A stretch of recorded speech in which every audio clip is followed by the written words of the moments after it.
Good evening and welcome to the Anacortes City Council meeting of November 25th, 2024. I'd like to call the meeting to order. Mr. Franczak, would you take the roll, please? Mr. Fantini. Here. Mr. Young. Here. Mr. Walters. Here. Ms. Cleland-McGrath. Here. Ms. Moulton. Here. Mr. McDougall. Here. Ms. Hubick. Here. Thank you. Okay, would you please join me in the Pledge of Allegiance?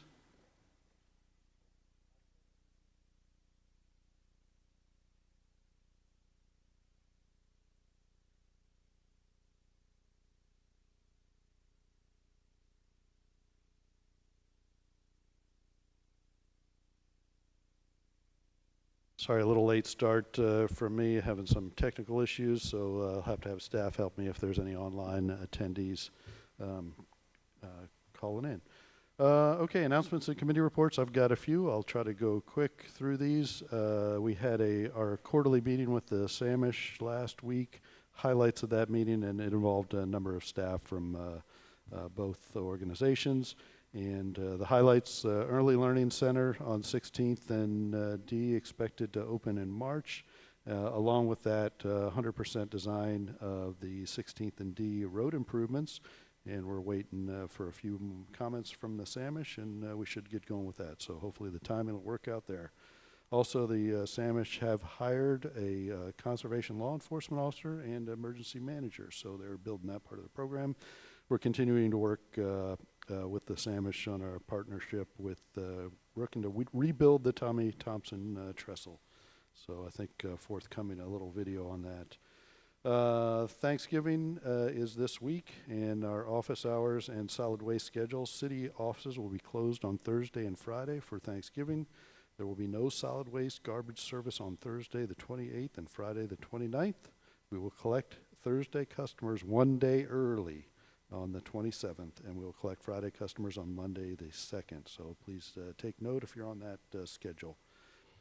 Bond rating. So the City of Anacortes is pleased to announce that it has received a AA credit rating from Standard & Poor's, one of the leading global credit rating agencies. This is a highly favorable rating, recognizes the city's steady tax-based growth and stable reserve position.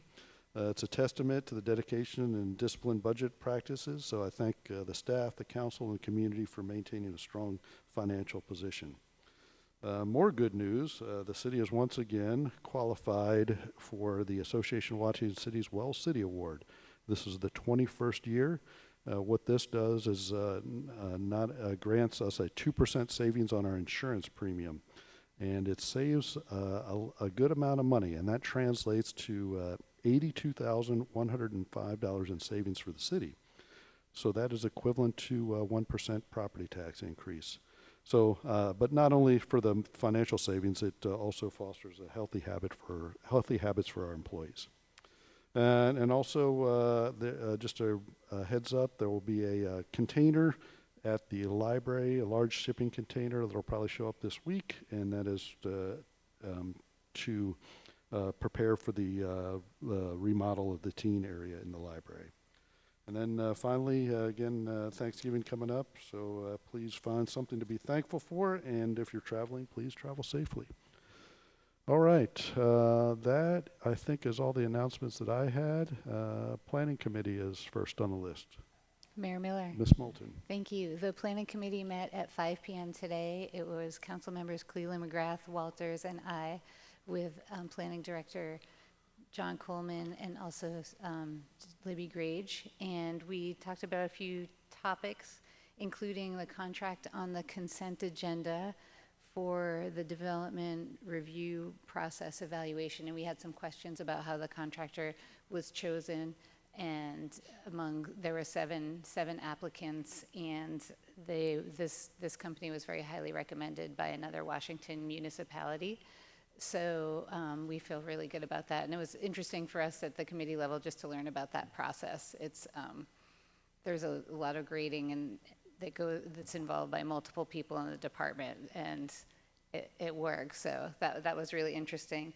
We also spoke about the importance of pedestrian access between neighborhoods, and when neighborhoods are developed, how we can work as a city to have little pedestrian connections so people don't have to necessarily walk out onto D Avenue, that maybe they can cut through a neighborhood instead, and how important that is to us as a city, and it aligns with very many of our goals. And lastly, we talked a little bit about the permit streamlining that we're working on based on legislation that will go into effect on January 1st. So that will go to Planning Commission first, and then it will come to council. And that's it. All right, thank you. Any questions for Planning Committee?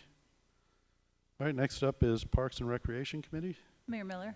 Ms. Hubick. Thank you. Parks Department met with McDougal and Young and myself back on the 21st. Had a lot of really good conversation. We got an update on how the pickleball conversation went. So the Parks Department is hoping to purchase some noise curtains to use on the west side of the courts. They gave us an update that the south side of the fence recently got destroyed through one of the windstorms, so that also needs to get replaced.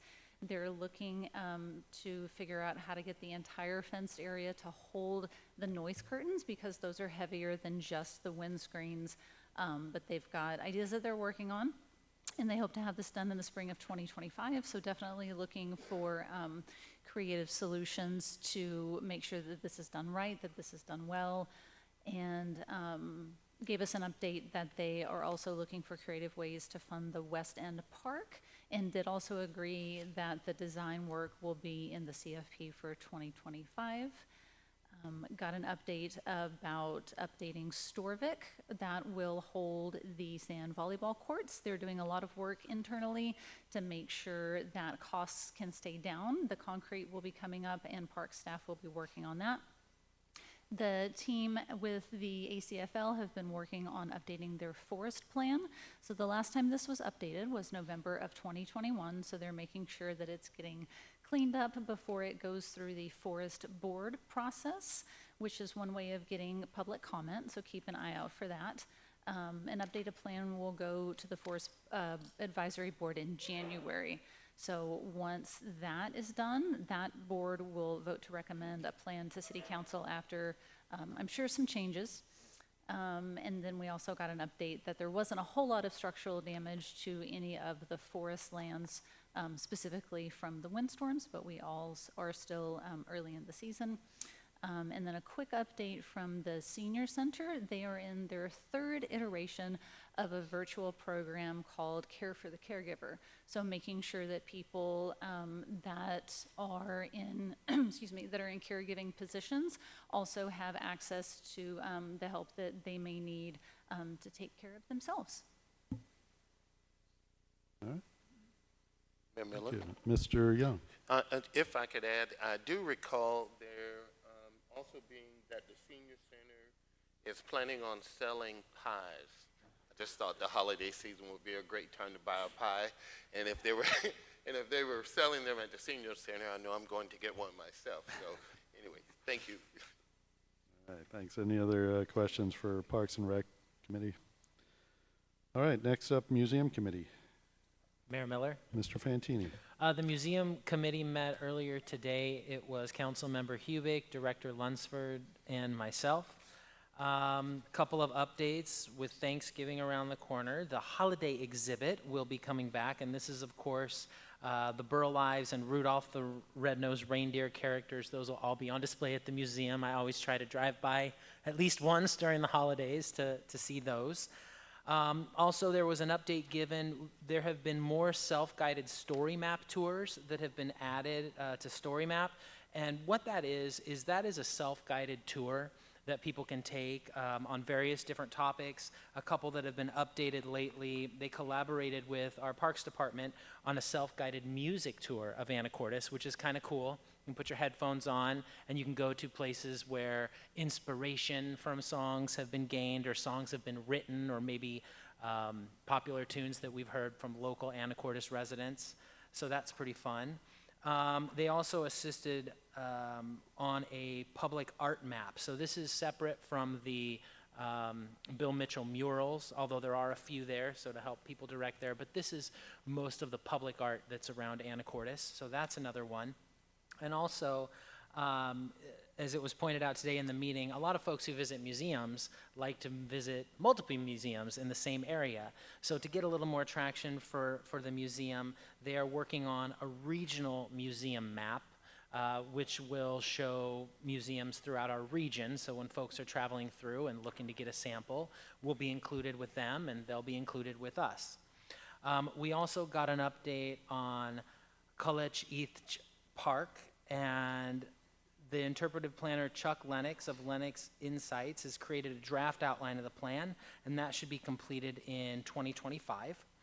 And then also, there was an AHS Seahawks Centennial, so met with Dr. Duez, who is the principal up at the high school, on ways that the museum can support the celebration of the Seahawk as the mascot for Anacortes High. Because I know we all know about the Seattle Seahawks, but the Anacortes Seahawks are, as I was told today, the first mascot Seahawk in all of the galaxy. So, and if anybody knows of a different one, please challenge the museum. They are welcome to try to take that challenge on. Also continued the plan for the storage and workshop. That's in for 2025 CFP plan. They're going to have a contract soon with a local architect for the planning work on that structure. And then they're still in preparation for more music, the Anacortes music exhibit. They're busy researching and doing interviews, and they're preparing for that opening in the fall of 2025. I also, last thing, wanted to just hold up now available or soon available down at the Maritime Heritage Center is this really neat calendar for 2025, Anacortes Historic Fishing Boats. So it has all kinds of photos in here of the historic fishing boats that have gone through Anacortes, and you're welcome to see that. They'll have copies at the museum as well as the Maritime Heritage Museum. All right, any questions for our museum committee? All right, next, any other announcements or committee reports? I have some reappointments. I'm going to ask council to take action on any other announcements or committee reports. Mayor Miller? Ms. Moulton? I just wanted to mention what a great success Elves Night Out was on Saturday. I volunteered there with the Downtown Alliance, and Mr. Fantini did as well. He was one of the judges of decor in the various shops, and I'm not sure who won, but there were some really strong competitors. It was great to see the sidewalks full of people wearing their elf ears and shopping at their local businesses, and it just was a really vibrant, really, really fun evening. And so kudos to the Downtown Alliance for making that happen year 2. We had 400 gift bags. We gave them all away. And last year it had been 300 and not quite enough, so 400 was perfect this year. Anyway, it was just really great and an awesome way to kick off the holiday season. Great, thank you for that. All right, I'm going to go to some item 3D. This is a Planning Commission reappointments, and this is always, I've got a number of reappointments here that I'm going to ask council for approval on, but this is where I thank all those that are willing to serve and volunteer and maybe get paid in paper clips or large chip holder. But we can't do the work without the help. And I'll start with the Planning Commission reappointments. So again, thank you to both Linda Martin and Frank Duretsky, who are willing to be reappointed for another 6-year terms, knowing that they have a comp plan to work through. So, so again, I would ask for council's confirmation of Linda Martin to be reappointed for a 6-year term through December 31st, 2030, and Frank Duretsky to be reappointed for a 6-year term through December 31st, 2030. Council. Mayor Miller? Ms. Moulton. I move to reappoint Linda Martin and Frank Duretsky for 6-year terms through December 31st, 2030. Second. Motion by Ms. Moulton, a second by Ms. Hubick to reappoint Linda Martin and Frank Duretsky as Mayor Miller? presented. Yeah, Mr. Fantini. Before we take the motion, I just wanted to thank Ms. Martin and Mr. Duretsky, as well as the entire Planning Commission. As a new council member, it's been extremely helpful to tune into a lot of these Planning Commission meetings that have been happening specifically around the comp plan and a lot of other issues. And it's been very valuable to me, as I think, I'll just speak for myself on the council, to have a lot of really good discussion come from that committee, a lot of great recommendations that we don't always take, but it's always appreciated to have those voices who are non-elected appointees chiming in on the matters of the city. So I just wanted to thank them for that. Okay, and all in favor signify by saying aye. Aye. Any opposed? All right, motion carries. Thank you. Next up is 3E. This is Anacortes Arts Commission reappointment. And I'd like to present Todd Young, reappointment to the Arts Commission for a 3-year term effective through December 31st, 2027. Ms. Hubick. I move that Todd Young be reappointed to the Anacortes Art Commission for a 3-year term effective through December 31st, 2027. Second. Motion by Ms. Hubick and a second by Mr. Young to reappoint Todd Young to the Anacortes Arts Commission. All in favor signify by saying aye. Aye. Any opposed? Okay, motion carries. All right, now we've got 3E, 3F, Parks and Recreation Advisory reappointment. And this is I'd like to present Sarah Nichols for reappointment of the Parks and Recreation Advisory Committee for a 5-year term effective through December 31st, 2029. And if you have an earlier version, there might be a little error on the date, but we fixed that. But Sarah Nichols for reappointment to Parks and Recreation. Mayor Miller. Mr. McDougall. I move reapproval of Ms. Nichols for Parks Advisory Commission. Second.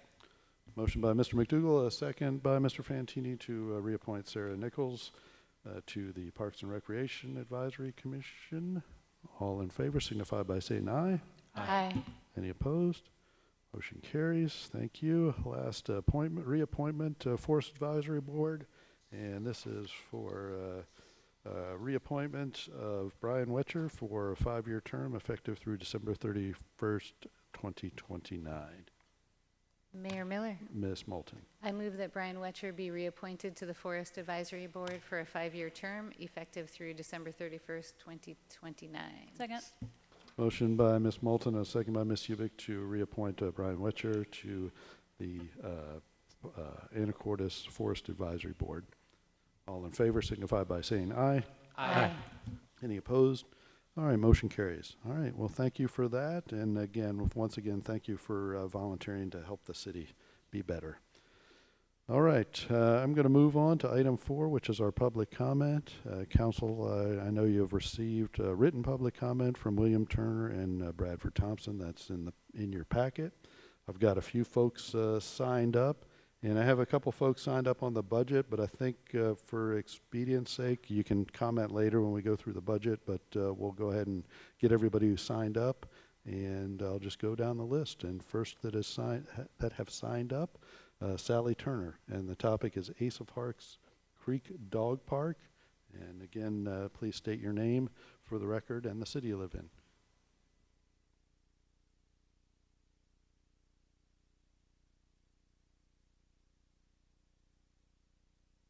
And to turn the button on and make sure it's a green Hello? or blue. There we There go. we go. You got it.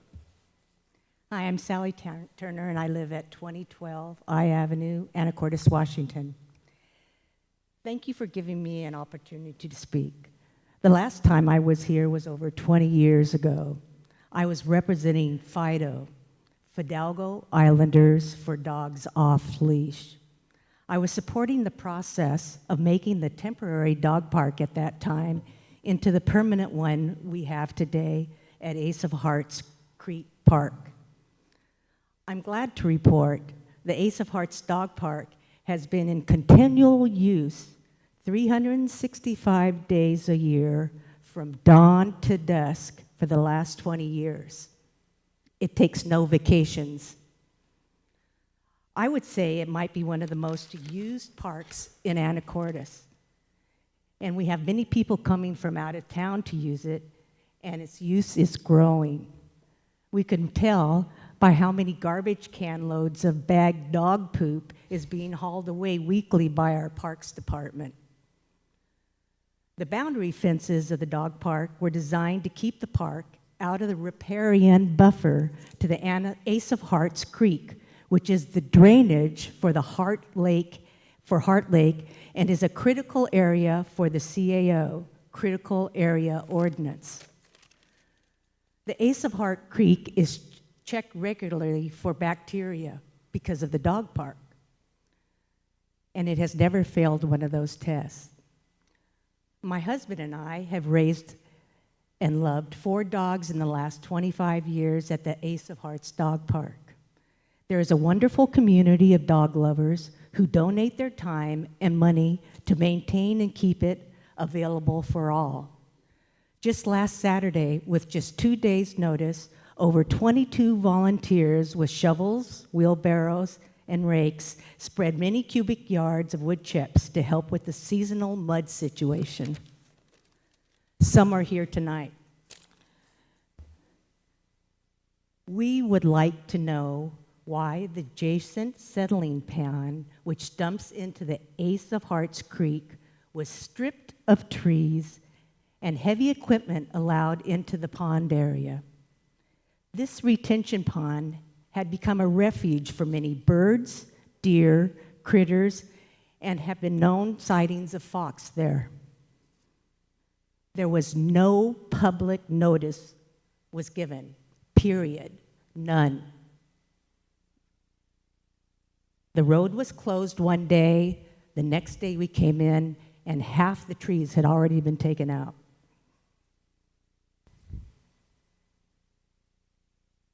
There was no time for anybody who has a knowledge of the area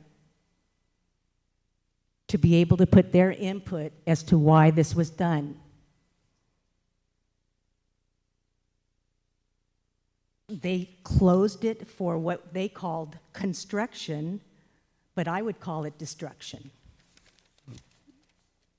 This should be an outside independent inquiry as to how this habitat destruction occurred in violation of multiple procedures, so it doesn't happen again and again.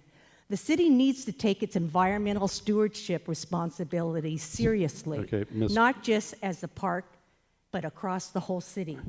Thank you again for letting me speak. Thank you very much. Appreciate that. Okay, next up, I have Linda Martin. Topic is thanks.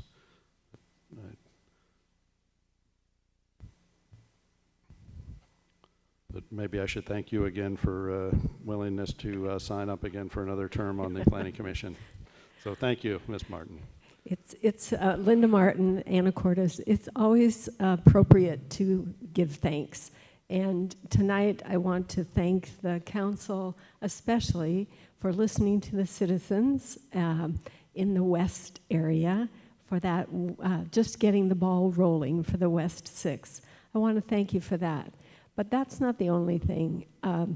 You've seen me sitting here for the past year and a half every week. I watch you, I watch your deliberations. I don't always agree with you, and you don't always agree with each other, and that's as it should be. But I want to thank you for your dedication, because it is clear that you are there for the right reasons. So council and mayor, thank you so much for caring for our Anacortes, beautiful Anacortes. Thanks. Thank you. All right, next up I have John Wilkerson, and the topic is budget CFP outfall.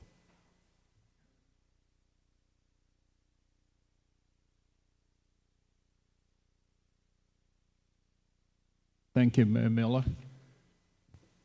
Yeah, I just wanted to address with the budget is going to be discussed, a couple of items on, but I'd sent some notes earlier about the capital facilities plan that's, even with the updated version today, still has $0 in it in 2025 for the outfall project, and $0 for the restoration of the end of U Avenue, which was to be some sort of pocket park, or at least accessible. And this is in conflict with the project website, which projects that the most difficult and expensive part of getting the pipe in the ground through the third Street and New Avenue rock is still to come and into this next year. And so it seems to me like it's a several $1 million bust between the capital facilities plan as it sits today and the actual outlook for the project. So just wanted to bring that attention. I'd sent a few emails but hadn't heard anything back, so I thought I'd come in today and just address it, because I see you've got ordinances to approve the CFP. So thank you. Okay, thank you. All right, next up, Linnea McCord, and the topic is, I think that says reminder and spending. Okay, okay, and Judy Billings is signed up next, and that says budget as well. Okay, and Suzanne Roner signed up. Okay, budget. I wasn't sure the topic. All right, anybody else want to address the council on anything that's not on our agenda? Yeah, I don't have anybody online. Oh, yeah, sorry. Yeah, come on up. If you would like to make a comment, this is the time. It's more important if you want to make a comment, not whether I'm going to make a comment. So come on up. My name is Bill Turner. I live at 2012 I Avenue, Anacortes. Is Mr. Rumi the Public Works Director here? Mr. Rayam is here, yeah. But you're here to address the council. And who is he? I haven't met him yet. Yeah. Is he on the up? Is he in the back? Yeah. Good. I just want to make sure he's here. Okay. So what I'd like the Public Works Director to do is to provide the proof and the permit application that he was supposed to give for the pond. We're tearing it out because I've called Fish and Wildlife. They have no permit application yet. So they went ahead and did this work without even applying. Now, strictly under the rules, taking out some vegetation is legal. But any more work, which I was told they're going to do, remove all the stumps, is going to change that pond remarkably. And we need public input on that. And we've been watching this thing for 20 years. So I'm a little frustrated with why after a month when they started this operation, I repeatedly asked for a plan. What are they going to do with it? And when, et cetera, et cetera. I've got DOE coming down this week. I've got Fish and Wildlife coming, and they're going to take a look. And so I hope by the time they get here, you'll have some kind of plan and an application for a permit to do what is lawful. Thank you. Thank you. Okay, anybody else I might have missed? All right, so we'll hold those other three that have signed up for the budget discussion. All right, next up is our consent agenda, items 5A through C. Council.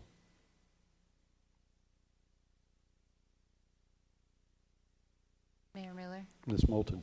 I move to approve consent agenda items 5A through C. Second. Motion by Ms. Moulton, a second by Mr. Young to approve consent agenda items A through C. All in favor signify by saying aye. Aye. Any opposed? Motion carries. All right, next item is item 6A. This is a public hearing. It's a continued public hearing on the 2025 operating budget.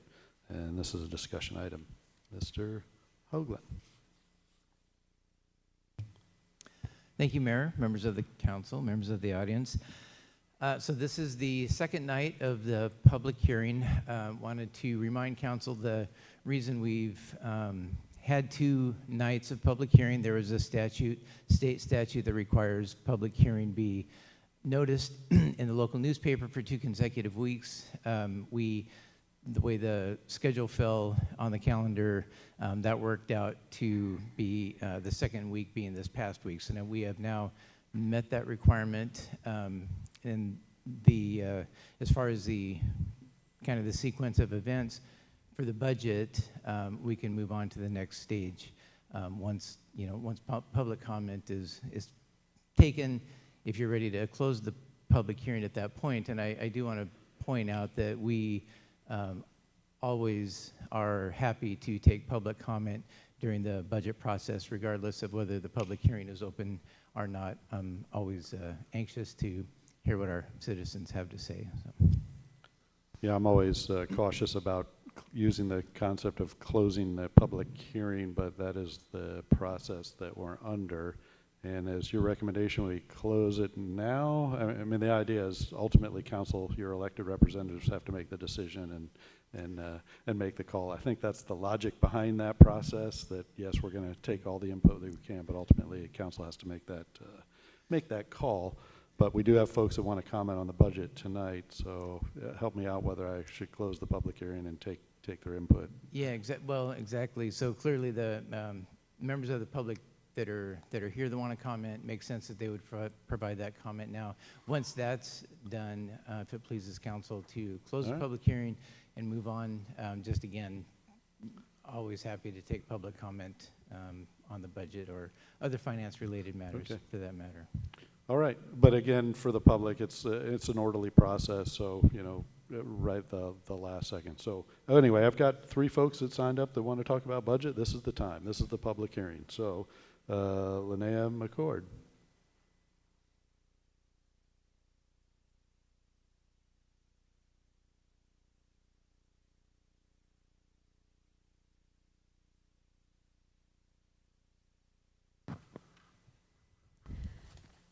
Linnea McCord, Anacortes. Back in March, I mentioned to you spending. Here's what I said. Last week I mentioned that 2024 will not be the business as usual year. Whatever spending the city of Anacortes may have deemed reasonable in the past is likely to become totally unreasonable and inadvisable in today's volatile, financially stressed environment. It has not improved. Instead of 34 trillion, we now have 36 trillion, 2 trillion more in 8 months. I'm going to remind you what a trillion is. 1 million seconds, 11.5 years. 1 billion seconds, just under 32 years. 1 trillion seconds, 32,000 years. Ordinary Americans are still facing skyrocketing mortgages, rent, food, and gas prices. We have the largest credit card debt. We have mortgage debt, 13 trillion. We still have car payments that are outrageous. And 44 million Americans still owe 1.7 trillion in student loans. The banking crisis is still underway. We also have a commercial real estate crisis. Needless to say, under these extreme financial conditions, which are worse than they were in March, and believe me, we'll continue down this path, it won't matter what good reason any of the government entities suggest to spend more money now. This is especially true in 2024, when it has become obvious that so many government entities in Washington state are blindly following the destructive policies of California. Here's where the deliberately destructive policies have led in California. The $97.5 billion budget surplus has now whiplashed into $73 billion deficit. Here's what I said then. Think it can't happen here? Think again. It just did. The Columbian announced on November 15, 2024, with the $10 billion deficit looming, Washington governor calls on state agencies to make the cuts. 27 states are going broke. Washington is on that list. I'm here to tell you from California how fast it can change, and whatever it is you think you're working with, I would remind you that the election has changed a great deal in the country. They're talking about $2 trillion in federal cuts. Take it seriously, because it is serious. And be very careful what you're spending money on. For example, DEI, $7,000. DEI is being shown to be destructive. It's also unconstitutional. Think about the statutes you think you're enforcing, like the hate speech that's coming on board January 1st. That's unconstitutional. The United States Constitution can and will be enforced in 2025. Thank you. Thank you. All right, next up, Judy Billings, budget. Hi, Judy Billings, Anacortes, and this is Archie. He lives with me. I want to talk about the budget because the 2025 budget, I looked at our budget versus 3 other cities in Skagit County, plus the Skagit County budget. And The largest city is Mount Vernon, of course, with 36,000 residents, has a budget of $104 million, and it has approximately $3,000 per person. The second largest city is Anacortes, with 18,300 people, and a budget of $114 million, or $6,240 per person. Please note that this is 2 times as much as any city in Skagit, as well as the Skagit County per person. The third city is Cedar-Woolley with a $31 million budget, 13,000 people, which is about $2,400 per person.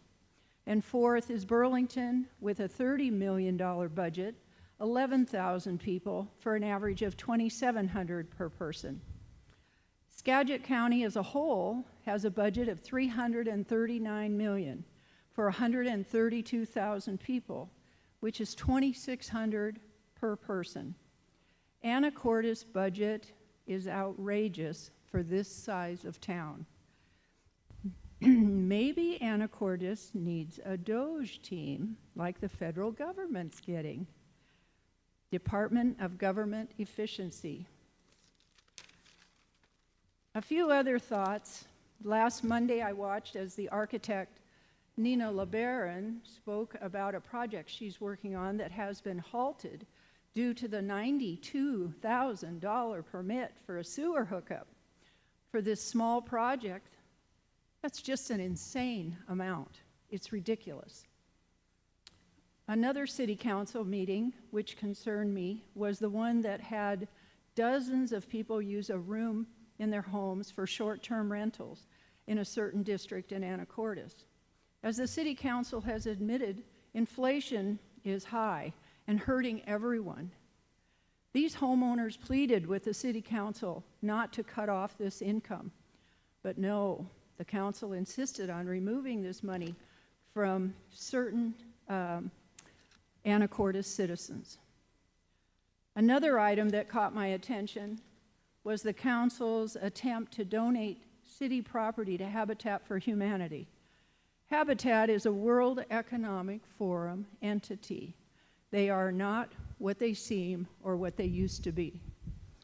Another great disappointment was the 80-year-old theater owner trying to sell her building, but she was denied a slight change in the lease to do so. Then the city attempted to buy the building and then backed out, leaving the owner hanging. What I've learned in watching this year's city council is, 1, I would never do business in the city of Anacortes. 2, I would certainly not donate property to Anacortes. And 3, don't count on the Anacortes City Council to have any integrity. Okay. It's a good thing the council is finally going to have a work session to focus on the pending $2.5 million deficit. Just remember, we are all facing deficits due to the inflation. Taxing us more is not the solution. Cutting expenses is the answer. Thanks. Okay, thank you. Thank you. All right, next, Suzanne Roner. Suzanne Roner, Anacortes. Thank you for this opportunity. At the last City Council meeting, there was discussion regarding the $2.3 million budget for shortfall. Part of that conversation indicated that the council received advance notice earlier this year of the anticipated shortfall, and also that there had been no discussion about how to plug the budget hole or how to solve the ongoing problem. The council members stated there is a benefit in having a larger, more high-level discussion about revenues and growing expenses, and that there hasn't been a strategic conversation about this. And typically this conversation is ignored around budget time because there are 1,000 line items to look at. Several council members did express interest in having a study group to explore the budget. There are 2 ways to approach a budget shortfall: increase revenue or reduce expenses. And what we as taxpayers typically see is revenue being increased via increased taxes. Another council member mentioned that last year the Association of Washington Cities unsuccessfully lobbied for legislation which would allow cities to increase property taxes by 3% rather than the current 1%, and that this legislation would be presented again in 2025. The people of Washington State pushed back against this proposed tax increase, and they will do so even harder if the legislation is reintroduced. So the other option is to cut expenses. The comparison of the four Skagit County city budgets presented by the previous speaker suggests that the 1,000 line items in the Anacortes budget could benefit from closer scrutiny. I encourage the City Council to do so. Thank you. Thank you very much. All right, anybody else want to address the council on the budget? All right, this is where I'm supposed to close the public hearing, so I will do that. And then we'll move on to our next item. So I will close the public hearing, and we'll get back to a budget discussion here on item 8. But the next item is item 7, which is a closed record decision hearing, and for the Port of Anacortes TDOC Shoreline Substantial Development Permit. It's a discussion item with possible action. And Ms. Pollard's going to present tonight.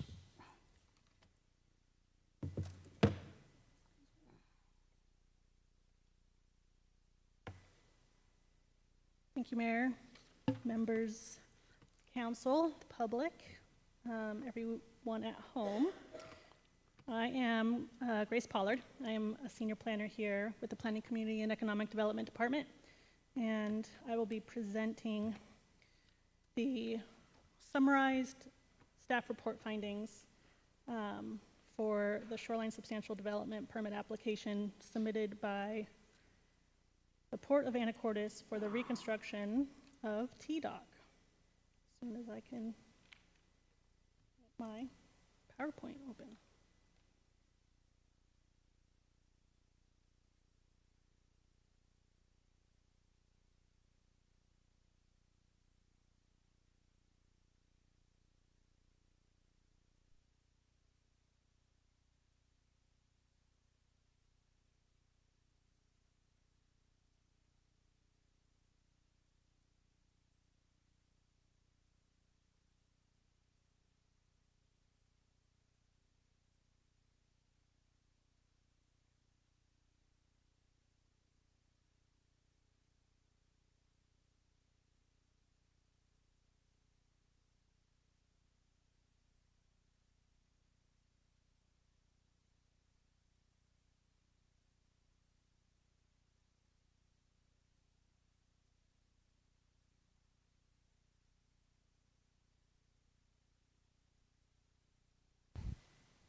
Apologies for that. That's right, the silence wasn't that awkward.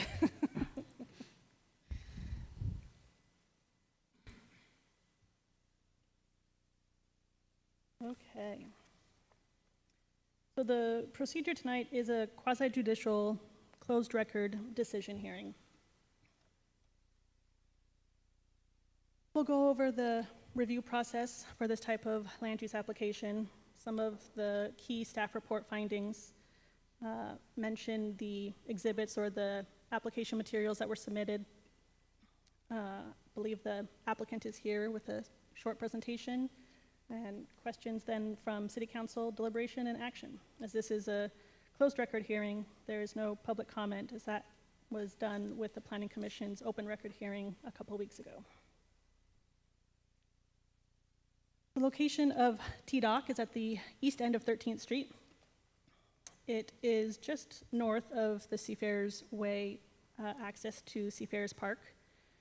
The project valuation of the reconstruction of TDOC is estimated as well over $1 million, but I point out $1 million because shoreline substantial development permit applications for projects valued at $1 million or more are required to be processed as a Type 4 City Council decision. Per Anacortes Municipal Code, Table 1920-0301, land use applications processed under Type 4 City Council decision procedures are required to have a pre-application conference with the City Development Review staff. They're required to hold a pre-application neighborhood meeting to introduce the proposal to the public at an early stage in the overall permit process. Type 4 City Council decisions require notice of application and a notice of public hearing to be distributed by publishing the notice in the Anacortes American, posting the notice at the subject site, mail the notice to owners of property within 300 feet of the subject site, and email or mail the notice to any agencies with jurisdiction over the application.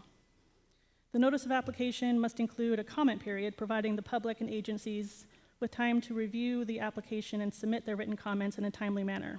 Shoreline substantial development permits require a 30-day public comment period, and no written comments were received during the 30-day comment period. The public hearing procedures for Type 4 City Council decision, as I just stated before, begins with the pre-decision open record hearing before Planning Commission, where the record was technically collected.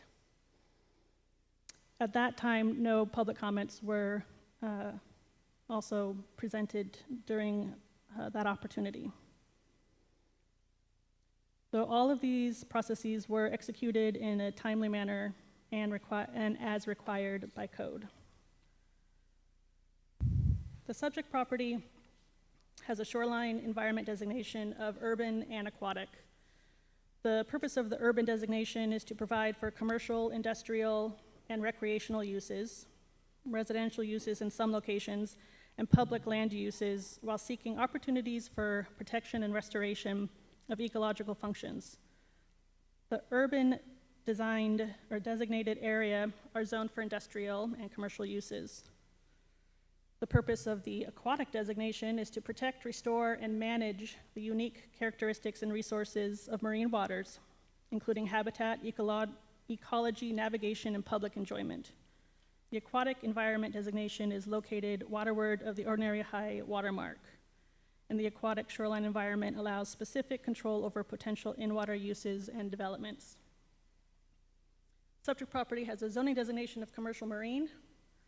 Commercial marine zoning designation is established in recognition of the unique and irreplaceable nature of certain marine sites in Anacortes, and provides for marine-oriented uses in commercial and industrial enterprises where orientation to navigable waterways and the tourism trade is of primary importance. The purpose of the commercial marine comprehensive plan designation is the same as that of the zoning designation. The principal uses are marine-oriented, commercial, recreational, and industrial. The ports project includes the complete demolition of T-Dock. That includes about 115 creosote timber piles, the treated decking, 29 pressure-treated fender piles, and a 55-foot-long concrete apron, retaining wall, and footings. That is the entrance to the dock.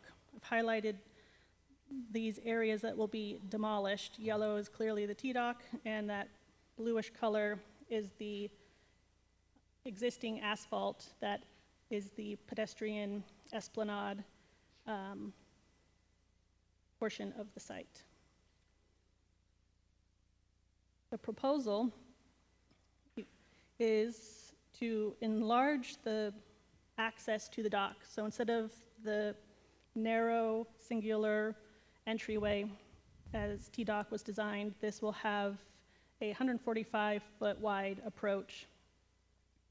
The overall width and depth into Cap Sani will not change. It's the same overall width and depth from the shore. The increase in square footage is filling in that gap between the existing T-Dock and the shoreline. This will be a concrete pier with concrete steel pipe fenders, piles, and there will also be a 210-foot long steel Z-sheet pile bulkhead that will both support the new pier as well as enhance its structure through potential earthquakes, things like that. Updated stormwater systems will be part of the project, updated lighting. It has a lot of updates from a 1977 creosote pile dock. The Shoreline Master Program is a planning document that outlines goals and policies for the use, development, protection, and restoration of all shorelines within the city. It is also a regulatory ordinance with development standards and requirements to implement the goals and policies. Not every goal, policy, and development regulation applies to every project proposed within shoreline jurisdiction. The staff report addressed those policies and development regulations that were determined by staff to be the most relevant to the project. However, all applicable regulations of the SMP apply, even if not specifically noted in the staff report. Here we have the Shoreline Master Program, SMP, use and modification matrix table. The shoreline use for this project is an industrial port facility, clearly water dependent. It also has the following shoreline modifications: the dock itself, the shoreline stabilization, which is a hard structural stabilization, and potentially fill.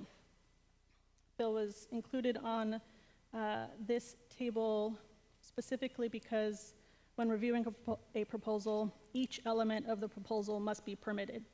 And provided that the proposal or the project does not add any fill waterward of the ordinary high water mark, satisfies all necessary use and modification matrices.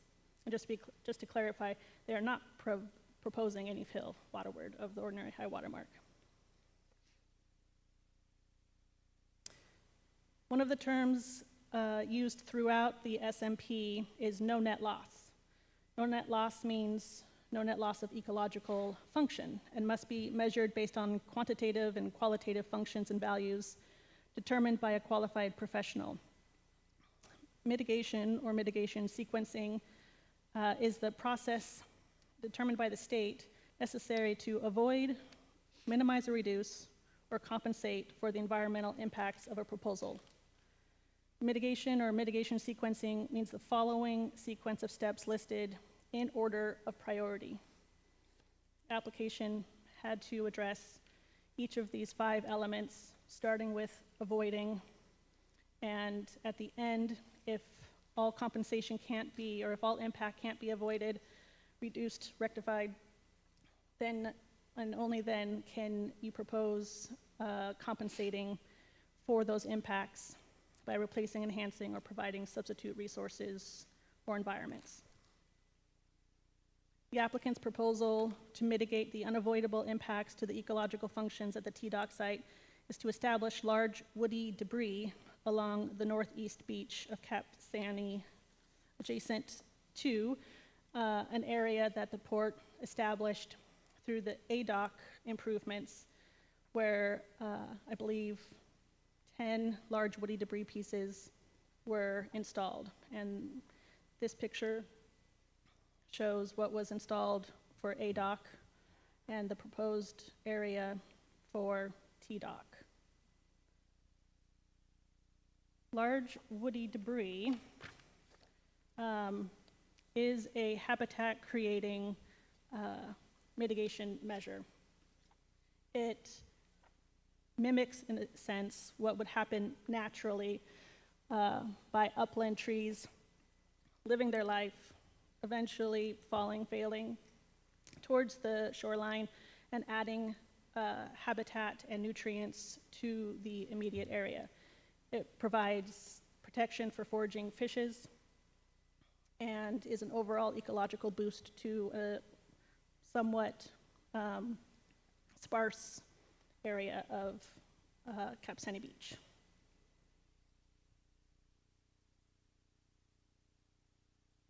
So all in all, the Port of Anacortes' T-Dock proposal shows that they meet the goals, policies, and development regulations necessary and required for, excuse me, the urban and aquatic shoreline environments. Sorry.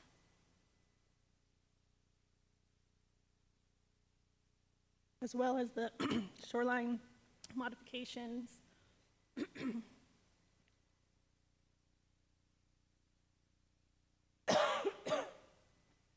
pardon me,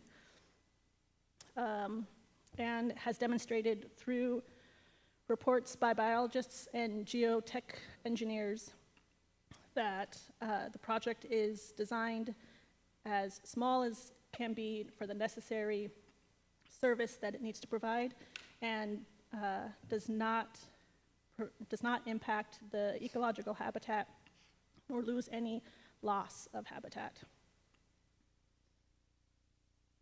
The elements of the enhancement of the shoreline in Cap Sandy also is not to be overlooked by the fact that removing T-Dock is removing what is estimated to be 130 tons of creosote timber piles, which will definitely have a positive impact to the waters of Cap Sandy, plus the upgraded stormwater system and the large woody debris have all proven by their biologists to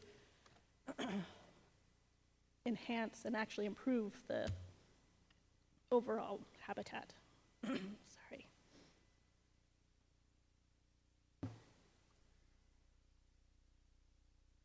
This project will have many eyes on it.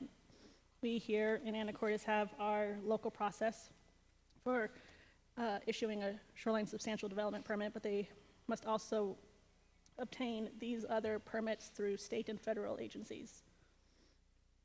And all of these will be a requirement of submittal when they come back for their construction permit, where the final site plan stormwater review will take place.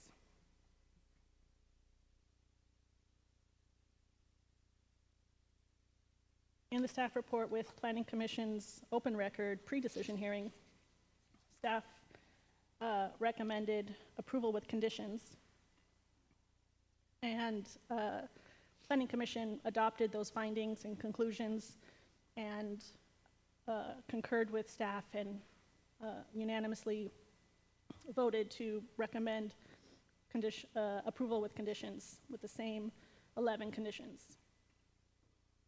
All of this is, of course, presented in your staff report. So in summary, the project proposal meets all of the necessary requirements, went through the necessary processes for you to deliberate and decide on. That concludes my presentation. All right, thank you, Ms. Pollard. And you said the applicant wanted to say a few words. Certainly they're welcome to, but.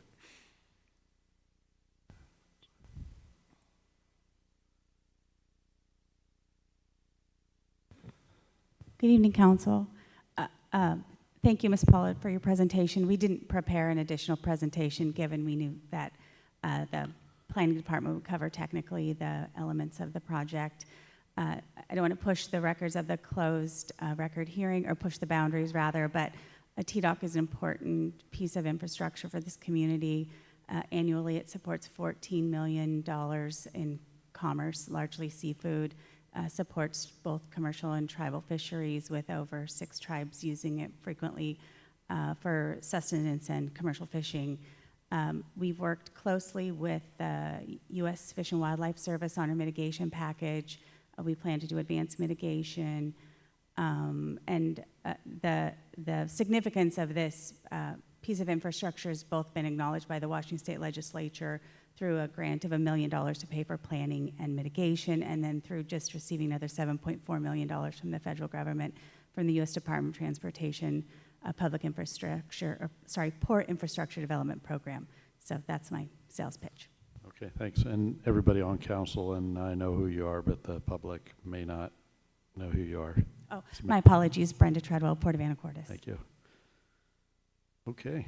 All right. Council questions? There are no other parties of record, so over to council. Mayor Miller? Ms. Moulton. Thank you for that additional information, Ms. Treadwell. Also, how great to get 130 tons of creosote piles out of the water, and it seems like there will be a lot of improvements environmentally and structurally and functionally. My one question is a slide that Ms. Pollard showed kind of earlier in the presentation, and it showed, it was kind of that bluish purple color. So I understand that the whole dock will be accessible by vehicles, is that right? Correct, yes, yes. Okay. The width of the pier will be the width of the entrance, if that makes sense. Yes. So my question is about the extension of the Tommy Thompson Trail that goes by there that's very well used, very popular, lots of people all the time. So I'm just curious what the safety level is there. How's that going to work when cars or vehicles can drive any way through and people will be going across also? Good evening, City Council Jenkins Dawson from the Port Anacortes. The Esplanade walkway from the pier will remain intact, but basically by extending the access to the pier, will still enforce the stripe access we have across the provide connectivity and boat launch to Seafarers Way. So during construction, we'll work with city folks to make sure that it's safe by the end of the day, that Esplanade stripe Esplanade access will remain intact. Okay, sorry, I caught most of that. So during construction, it'll be marked off, so it'll be, of course, an interruption, and that's understandable. But Exactly right, yeah. And once it's complete, yes. Once the project is complete, the stripe access from the trailer boat launch to Seafarers Way will make sure to maintain that access for the connectivity that's currently served. okay, it's just still hard thank you. It's just hard for me to see how that's not going to be, I guess people aren't going to be driving from all directions all the time. It's just hard for me to visualize how that's going to be totally safe for everyone. The use right now, it will not change a whole lot. You still have access from both north and south, but just the walkway from the boat launch up north, walking across there will have that hatch access to make sure folks are safe and walking across there. Okay, so there will be that awareness and those visual cues to people, and everybody will know. You're also going through a parking lot essentially too, Oh, so absolutely. it's already very much a heads-up area for everyone. So I expect that will just continue. So Yes, absolutely, yeah. okay, thank you.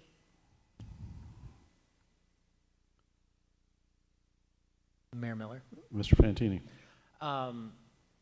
Thank you very much for the presentation, Ms. Pollard.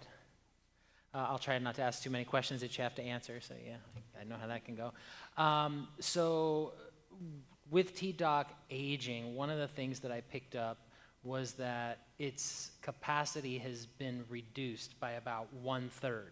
So the commerce and the business that we can do through T-Dock is really only about 1/3 of what we would hope and want it to do. So by making these changes, obviously we're going to get a lot more use, a lot more commerce out of T-Dock. Is that accurate? Yes, when T-Dock was originally built back in 1977, the capacity was was 250 PSF, pounds per square foot. Over the years, just the reduced capacity of the dock, now we're 165, so the amount of traffic that goes on there, the loading capacity dropped by 1/3. So with the new dock we have over here, we're actually increasing the capacity to 400 PSF, so we'll be able to handle more traffic and all sort of vehicles out there. Okay. And then it seems that this is very consistent with the Shoreline Master Program's goals and regulations, especially supporting water-dependent uses and promoting that working waterfront, which is great. Anytime that we're going to do anything near the water, I always wonder about the environmental review process, and I was pleased to see that it was very comprehensive. So there was a lot of consultation with various agencies like Washington Department of Fish and Wildlife, National Marine Fisheries Service, and the U.S. Fish and Wildlife Service. Also with those mitigation structures like the large woody debris. That's great to hear that we're going to get no net loss and offset a lot of no net loss of shoreline ecological functions and offset any problems that could occur there. With those woody, you mentioned that we have those kind of in play for ADOC, and we've seen that has been successful. Is that, I mean, since we're going to do it again, I'm assuming that we've seen that that's been a successful mitigation? Yes, sir. Yes, yeah.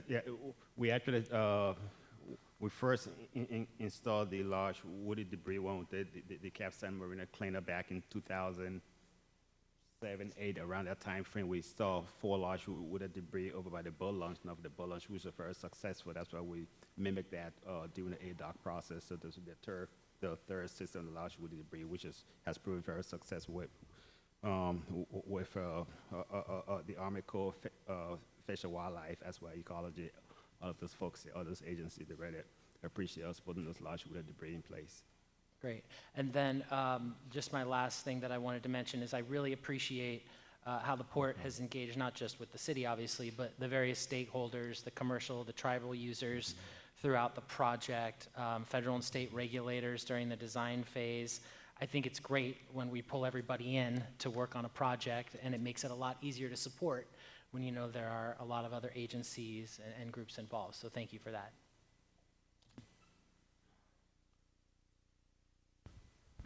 Just wanted to add a couple other details to your questions, Mr. Fantini. Due to the overall width of TDOC not increasing, the boat traffic at one time can't increase to what it currently is. So in regards to, 1/3 capacity and how busy the on and off of vehicles unloading, there's only so many boats that can be there at a time. So, keep that in mind. And then with the large woody debris, there is a condition of approval that 5 years of monitoring take place. And that monitoring is intended to provide the necessary data to show that that mitigation is actually doing what it is intended to do. And if by the end of the 5 years it hasn't shown what it was supposed to do, there's opportunity then to extend the monitoring to, make sure that there isn't a missed opportunity there. Mr. Young. Thank you. I think acknowledging Ms. Moulton's question of safety, I really do understand that, and just trying to make sure that it's being addressed, and I believe that it is and will be. Also, I wanted to compliment the port and the work that's been done, and I've watched the two of you over the years in your efforts to be as upfront, as quality, and really weaving to the community, and it's been a great effort. And I did want to acknowledge that because I also watched the last project and sort of saw how that was coming out, and so I really appreciate it. For a city of our size and what we're attempting to do, the partnership between the city, the port, and all the other stakeholders, this is part of that. And the challenge for a beautiful city like ours is that it requires us to look back and correct some things that may have been done then and may have been useful then that are no longer able to apply for the vision going forward.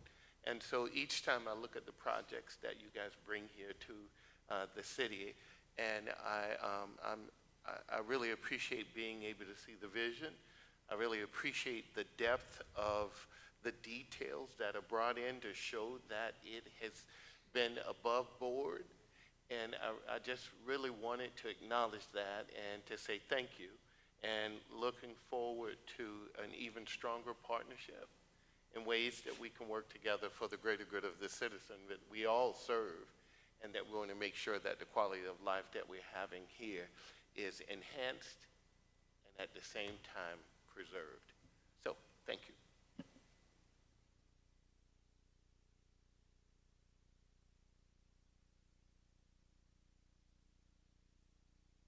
All right, council, this is a closed record decision hearing, so it's over to council. Mayor Miller. Mr. Walters. I move to approve STP 2024-0005, Shoreline Substantial Development Permit for the Port of Anacortes TDOC Reconfiguration Project. Second. Motion by Mr. Walters and a second by Mr. Young to approve the permit as presented with the conditions. Any additional discussion? Mr. Franczak, vote please. Mr. Young. Yes. Mr. Walters. Yes. Ms. Cleveland McGrath. Yes. Ms. Moulton. Yes. Mr. McDougall. Yes. Ms. Hubick. Yes. Mr. Fantini. Yes. Motion carries. All right, thank you very much, and thanks to the port. We look forward to seeing the project when it's done.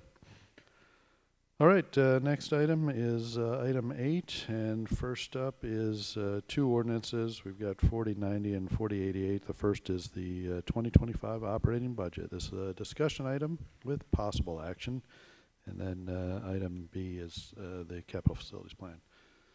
And Mr. Hoagland, while you're setting things up. Thank you, Mayor. Members of the council and members of the audience. Go ahead and pull the ordinances up real quick. So we have both the ordinance for the operating budget and the ordinance for the CFP amendment.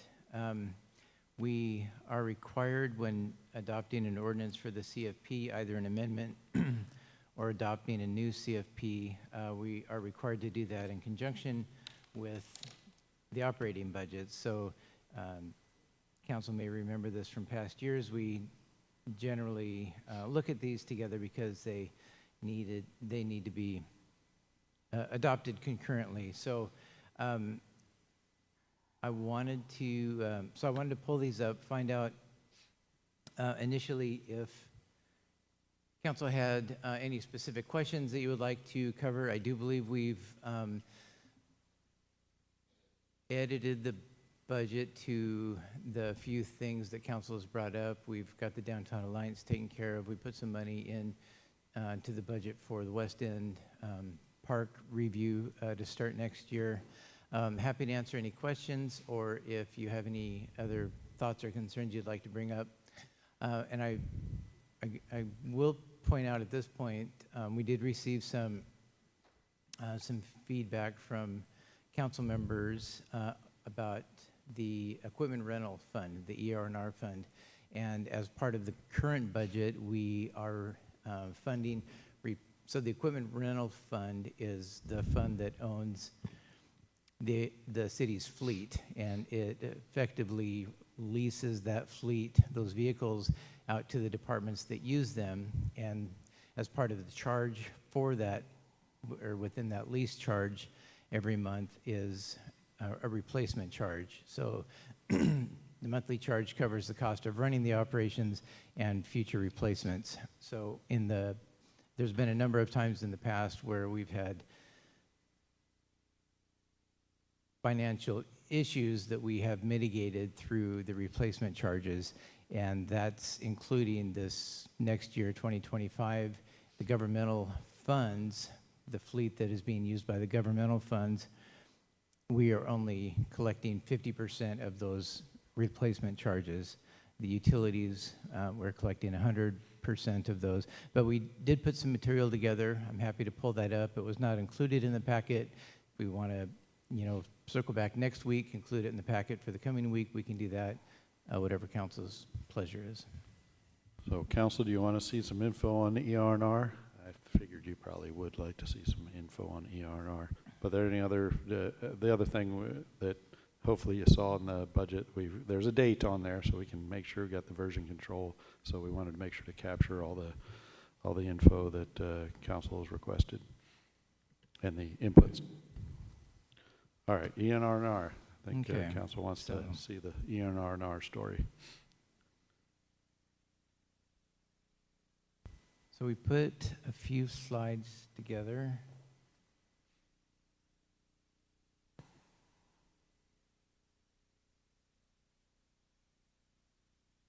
Didn't be this hard, should it? All right, let's just do it this way. Okay. So ER&R, kind of an overview, successful cost of management. So one of the things we think of ER&R as being a smart budgeting tool. So there is no requirement to have an equipment rental fund.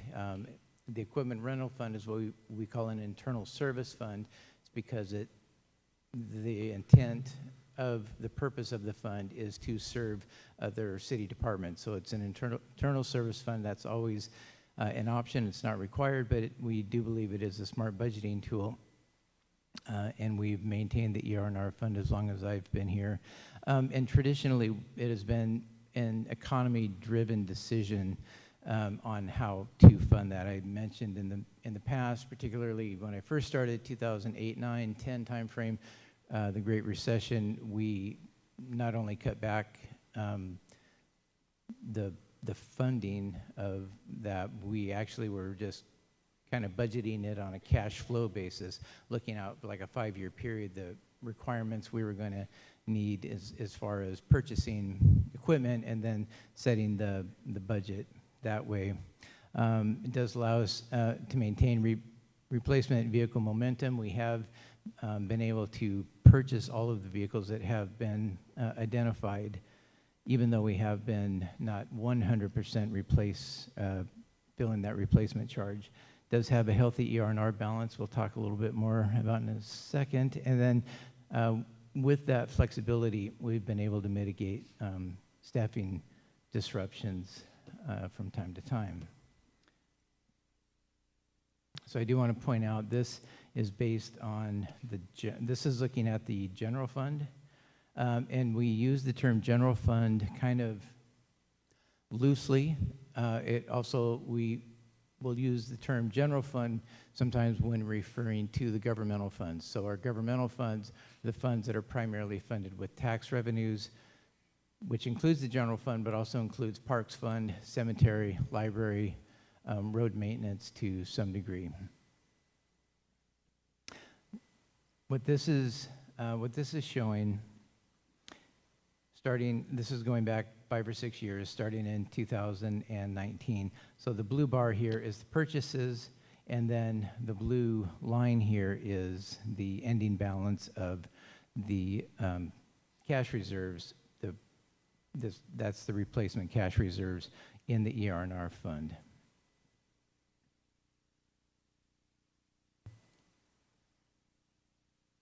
Mayor Miller. Mr. Cleveland McGrath. And is that for non-utility, right? Correct. This is the general fund, non-utility. not the utility. Yeah, exactly. Okay. Yeah, I almost said that because I do have to repeat that to myself all the time, that this is just the general fund side of it. And so I guess I'll follow up with this. Okay, you're going to get there. Never mind. Okay, so again, starting in 2019, moving forward through the 2025 budget, this shaded area is the amount not funded. So you can see back in and the blue area is what actually was funded, and then the line here represents the percentage of funding, that total funding amount. So you can see 2019, 2020, both of those years were funded 100% replacement charges. 2021, those governmental funds were not funded at all. So when we were putting the 2021 budget together, it was mid-2020, right in the middle of COVID. I was freaking out about the financial future of the city. So, and then getting kind of in that same time frame, moving forward into 2022, the economy started to recover. It actually recovered pretty quickly. The COVID recession was pretty short, but we did have some pressures on the budget. And so from that point forward, through the current time frame, we've continued to fund the governmental fund future purchase balance at 50%. So what that looks like here, the second line down is how much we actually brought in. So 2020, we budgeted to bring in $0.9 million in replacement charges. We brought in $0.9 million. 2021, we budgeted that same $0.9 million, brought in $0. 2022, $0.9 million, brought in $500,000. So that's how that works. 2025, We are projecting a 1.3 million total, but budgeting to bring in 0.7 million. Mayor Miller. Mr. McDougall. I'm not sure I quite understand basically the numbering here. Like in 2021, we brought in 0. That means none of basically the rental charges, the internal rental charges were not applied essentially, so. Yeah, and so just to clarify, what we're talking about here is replacement charges only. Mhm. So the interfund charge that ER&R charges to the general fund for, fire trucks, police vehicles, facility trucks, all that stuff. There's replacement charges that make up that interfund charge. There's also a portion of operating the shop, which is the cost of the shop staff, supplies, et cetera. Just kind of across the Yeah, board so thing, this is just looking at those replacement charges. Okay, so basically, the department's charge was cut in half or all the department's charges were cut in half for that set of years. Ultimately, that means like replacement is just pushed back in time. So we have, I think our shop management does a good job of evaluating those vehicles and kind of on a case-by-case basis, once it reaches the end of its useful life, making that decision that it makes sense to replace it at that time. But we still have been able to maintain replacing vehicles as they come up and need to be replaced. We don't have 100% funding for every one of the vehicles, but we do have some portion of funding for all of the vehicles. So there's, about $8 million in that fund. Any given year, we may need, $1 million, depending on what we're buying. And then, so there is that money there to buy those purchases needed for that year. And then we're continuing to fund, at 50%. So you can logically see that we're falling behind a little bit each year, but we haven't gotten to a point yet where we have not been able to purchase a vehicle that was. We've got cushion in the fund essentially that allows us to. Okay, that makes sense. So we are sort of falling behind. Hopefully within a year or two, this shifts essentially. Yeah, exactly. I mean, that's kind of my thinking. We've seen, not to jinx it, but in the sales tax information, I'll be coming to council here within the next few weeks with a finance update. The sales tax information that we've seen has been positive. It's the last 3 months. The sales tax receipts have seen an increase over the same period in the prior year. I talked about this earlier in the year when we did our public hearing on the revenue sources. Sales tax has been dropping off, and we're still about 4% under what we collected at this point last year. But 3 months ago, we were 6.5% under what we had collected at that point last year. And then as a reminder, last year we were 1.1% under what we collected the year before. But I'm hopeful that we are starting to turn that corner now, and the action that the feds have taken on rate reduction has helped. So if that were to continue, and then we get through, we're projecting to be through fiber build out in a couple of years in 2027, that revenue picture should be generating more revenue. That's kind of when I see moving back towards fully funding our ER&R and getting back to those normal operations. Okay, thanks for clarifying. Mayor Miller? Ms. Moulton. So when I add up the shaded areas, I think it's like $3.1 million.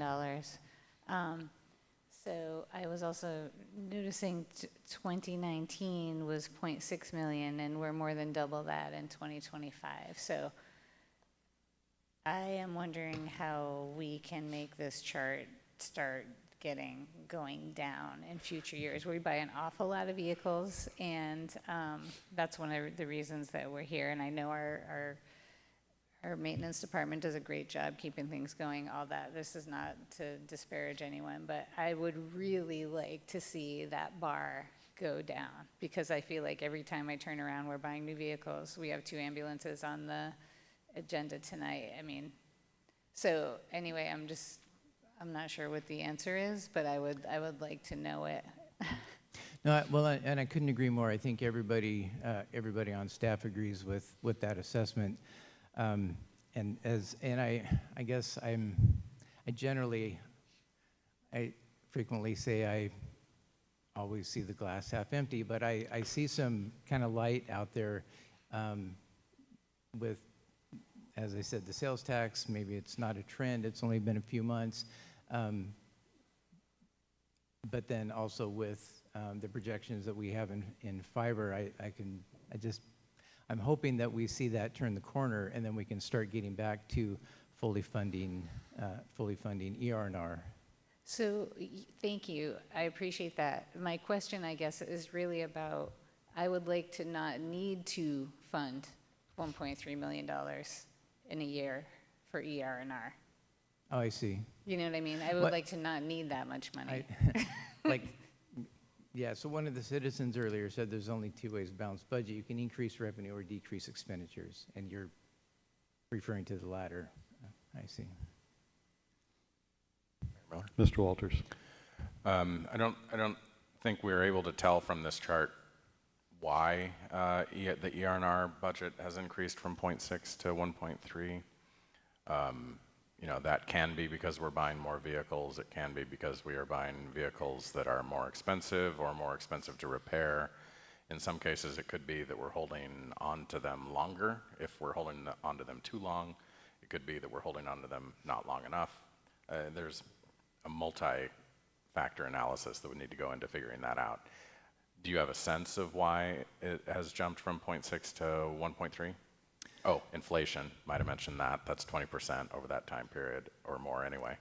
What else? Yeah, I think you've hit on kind of those major factors. We do have a fleet that's been increasing, and we do see the cost of these vehicles increasing faster than the typical rate of CPI change. So we did also, though, buy the ladder truck, which was previously not in ER&R. Yeah, absolutely. Yeah, which is a mistake, right? Like it demonstrates the importance of ER&R because we had to dig into other revenue sources in order to pay for that ladder truck, and then of course the police cars for new police officers were a big expense.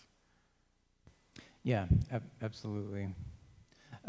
So all of these charts are backed up by detailed information. I don't know if we want to go into that tonight. I have a spreadsheet it makes me dizzy looking at it, so maybe at a different forum, we can take a deeper dive and maybe include some of that information in a council packet ahead of time. Yeah, I don't think it's our job to go through the individual line items of the equipment that's in ER&R, but having some summary information about those causes of the increase would, I think, be useful. Also, what I was looking for in the ER&R analysis was a statement of the cumulative deficit in ER&R, which might extend further back in time than prior to 2019 as well. So I think prior to 2019, there was, I think, Mr. Walters, you may have been on council at that point when we did somewhat of a true up to the ER&R replacement money. We had, so there were a number of years where we didn't have full funding into the ER&R fund, but we did build pretty significant reserves in the general fund, and we did, I want to say it was an 80% true up out of the general fund into ER&R at that point. It was a couple. It was a one-time payment. Yeah. Right? Yeah. So what year was that? Yeah, I'm trying to remember. I was on council when we made that call to transfer funds to true Yeah, up. I want to say it was 2016. Maybe. I think. Good guess. I think we did that at the same time as we updated our fund balance policy, and that was when GASB 54 came out. And anyway, I think it was at that time frame. So at that time, whatever year that was, we made a one-time payment into ER&R to get to 80% funded, but not 100%. So, well, still my question. What is the accumulated deficit in the ER&R? Right. So at that point, and I think we were at 100% funding until we got to this 2020, 2021. How'd we get from 80 to timeframe. 100? Well, no, I mean, so we got up to 80% funding. And then we were year to year 100% funded. Year to year, Yeah. 100%. So Sure. we were maintaining that 80% level. Yeah. So what is the accumulated deficit in the ER&R fund now, do we think? Because what you're showing here is $2 million worth of underfunding over just those 5 years. If the fund currently has $8 million in it, that's 25%. But is it more than that? So here, I got a couple more slides. Let's go through these real quick. What this shows is the total ER&R budget. So this is, for example, out here, 2025, the $7 million fund. So this is governmental funds plus the utility funds or the enterprise funds. So that's the larger number there. And when looking at it from that total view, at 2020, we were 100% funded. 2021 went down to 48% funded when we went zero for the governmental funds and left the utilities. So we're at about 77%. You can see that.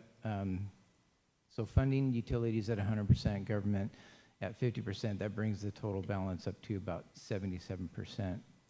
So we were looking at trying to kind of address what you're getting at here. So if we look at what our current ER&R assets are, we're going out 20 years because that's what our longest assets are that are in the database, and continue to fund at 50% through that time frame. That gap would come to $6 million. And you can see this is the by year gap. And if we were to next year, 2026, jump up to 100%,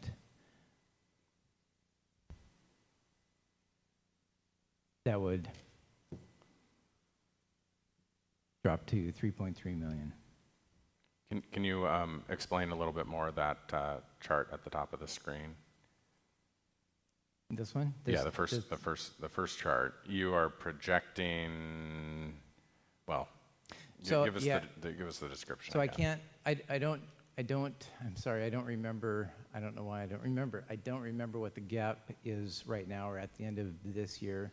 But if we were to continue funding at 50% of governmental replacement charges, we would be at 6 million 20 years from now when our longest life asset comes due for replacement.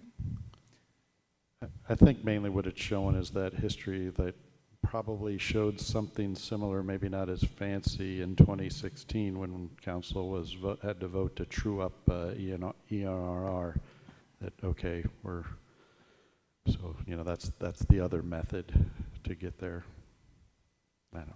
Mayor Miller? Mr. Walters. Well, I think we were just ecstatic in 2016 to be making a true-up payment to ER&R and getting to closer to 100% funded. And we've thrown around some terms here. 100% funded in any single year, in my mind, does not mean ER&R is 100% funded, because we have this accumulated deficit if we are funding at less than 100% in any single year. So that's the number still that I'm searching for. This is useful to study. Need to spend a little time with it, but still, I want to know, how much we have accumulated as a deficit through this year. Yeah, and I'll be happy to circle back with that. I guess what I would say though is we do have what I would consider a healthy fund balance at about 8 million. We don't have 8 million. We have 8 million in the fund balance, but we don't have 8 million worth of expenses coming up next year, right? So we can cover all those expenses from the ER&R fund. Right, and I mentioned, going back to the 2008-9 time frame, I can remember going out and looking, how much cash are we going to need to buy these vehicles over the next few years and figuring out a budget that way. I mean, we're well beyond that. We have a healthy balance that allows us to purchase the vehicles that we need. So I guess, money's great, the more the better, but I guess I might argue that we have a problem. because if we had a problem, we wouldn't be able to buy the vehicles that we need. Well- So I'm happy, want to get back to 100% funding, but I guess that's my perspective. My sense is if we are building up a deficit, and the numbers are true, right, because they're all projections based on how long we think we can keep the vehicle and how much we think it will cost to replace it. But if we are building up a deficit, eventually it is going to catch up with us, unless we continuously add more vehicles and equipment to the fund. But then it's a Ponzi scheme where we got to keep growing in order to keep paying for, it's like Social Security. So trying to avoid that outcome, I think, is kind of what we're talking about. And I am not necessarily proposing any changes in how much we fund ER&R this next year. I just want to be aware of where we are, because eventually I feel like I would want to propose such changes. But without knowing where we are, I feel very nervous and not able to make that determination. Mayor Miller. Ms. Clune-McGrath. So I just want to say thank you for providing these slides. I think this was information that I had asked Mayor Miller for last week. So what I wanted to understand, what you've provided here, is essentially from 2019 to now, where is the gap from what we would like to collect versus what we really are collecting? So that was helpful. It was a good reminder for 2021. I kind of forgot that we didn't do any ER&R collection that year. But based through 2025, it looks like we're about $3.1 million that we haven't collected, that we, in a perfect world, we would. And so that, and I think it's good to, part of that was justification, is it's only general fund, it's not utilities. Utilities are still being, ER&R is being collected 100%. So I think that's really important, so everyone knows that. But we're also doing this because it made strategic sense as we're building out fiber, right? To free up some cash that we know we aren't going to need immediately in the next couple years, and be able to self-fund. That being said, if we had that $3.1 million, I mean, I understand where you say we don't need it, but also we're sitting here waiting for FEMA money to come through for about $3 million for the ladder truck we did not plan for, and a couple emergency vehicles. So while it doesn't seem like a big deal right now, in a couple of years it's going to be some other vehicle that we thought we'd covered and we hadn't.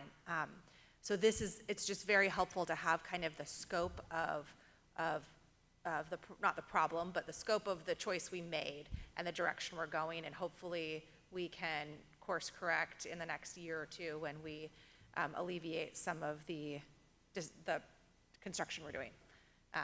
So thank you for this information, and I think it would be good to do a deep dive either at a committee level with some of those numbers, and our eyes can cross. But it's really helpful just to have this information and review it at this time of the year.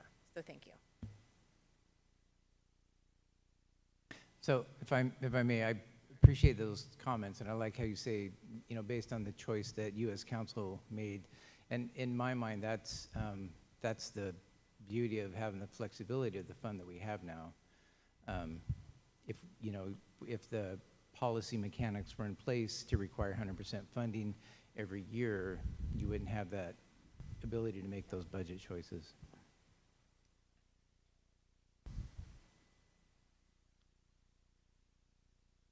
Were there other slides, or was that, I think that was it, right? I think that was kind of your it. Summary. Summary slide. So $4 million balance going into 2025. That's again for the governmental funds. And then continuing to monitor revenue trends, discuss potential adjustments in ER&R as needed. So I've always kind of thought about that, like during lean times, that's cut back on ER&R funding and other things to try and get through, conserve staff and get through, and then when times are better again, then you can inflate those back up and get back to normal. So happy to answer any other questions or Yeah, so we're still on the budget topic. I didn't think council would be, I'm sure Mr. Hoagland would be excited if you wanted to pass the budget tonight, but I wasn't expecting that. Again, making sure we've captured all of council's inputs, I Mayor believe. Miller. Yeah, Ms. Hubick. Thank you. There was some stuff that I wanted to bring forward to the council through the planning department and the economic development committee. So just in way of a little bit of background, in 2023, we spent $20,000 with Western to put together a partnership to do surveys and a retail leakage analysis and a whole bunch of work that has gotten done this year. So the budget request had been set in 2025 for $45,000, with about 25 to 30 of that going for a strategic plan, with $5,000 also going to South commercial beautification and stuff. I have had the thought that, considering that we are just now wrapping up our community engagement, that we are still taking responses for the survey. We just closed the survey, so the survey still has to be organized and reported back to us. When the contract with Western was originally written, it was supposed to end in 4 days. And a lot of our deliverables just haven't been delivered. I would love to see us reallocate some of that money, focusing on either community action or the Downtown Anacortes Association. We just heard anecdotal evidence an hour and a half ago saying that they've increased their giveaway boxes from 300 to 400. So we're definitely seeing an impact of keeping dollars locally. I think that one of the things that I hope to get out of this retail leakage study that Western's still working on is to tell us if things like that are actually helping, if we're preventing retail leakage or if we're bringing people in. And I feel strongly that more of the work in 2025 can be spent unpacking what's been done this year. I would still like to retain $10,000 or $15,000 within the 2025 budget request, but am open to entertaining other ideas. Mayor Miller. Mr. Young. I serve on the committee with, of course, Ms. Hubick and Mr. Bruce McDougall. I'm so used to using first names, so when we're up here on the dais, I try to be as professional as possible. I know we're in a budget shortfall, and we're having to make tough choices that we're having to make. Every day or every council meeting and most, committee meetings, there's a discussion of how do we best use those dollars for the greatest good of the citizenry for which we serve. We're public servants.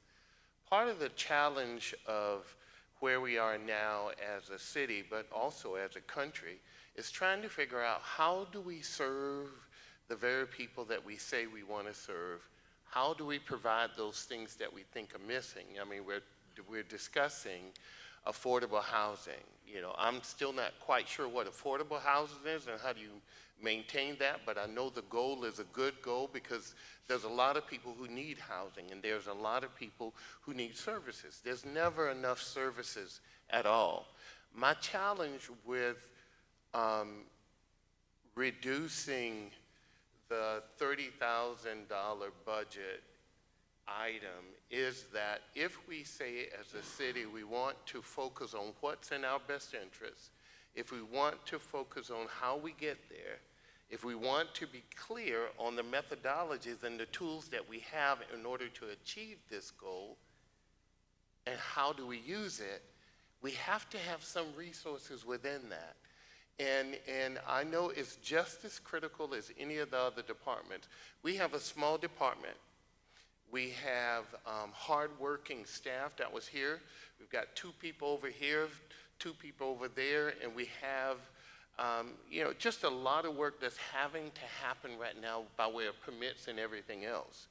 But if the undergirding principle that we have is that we're trying to, 1, create more jobs here, create a livable wage, create housing that people can afford and have the jobs to do that, we have to, as a city, allocate some resources toward finding that out.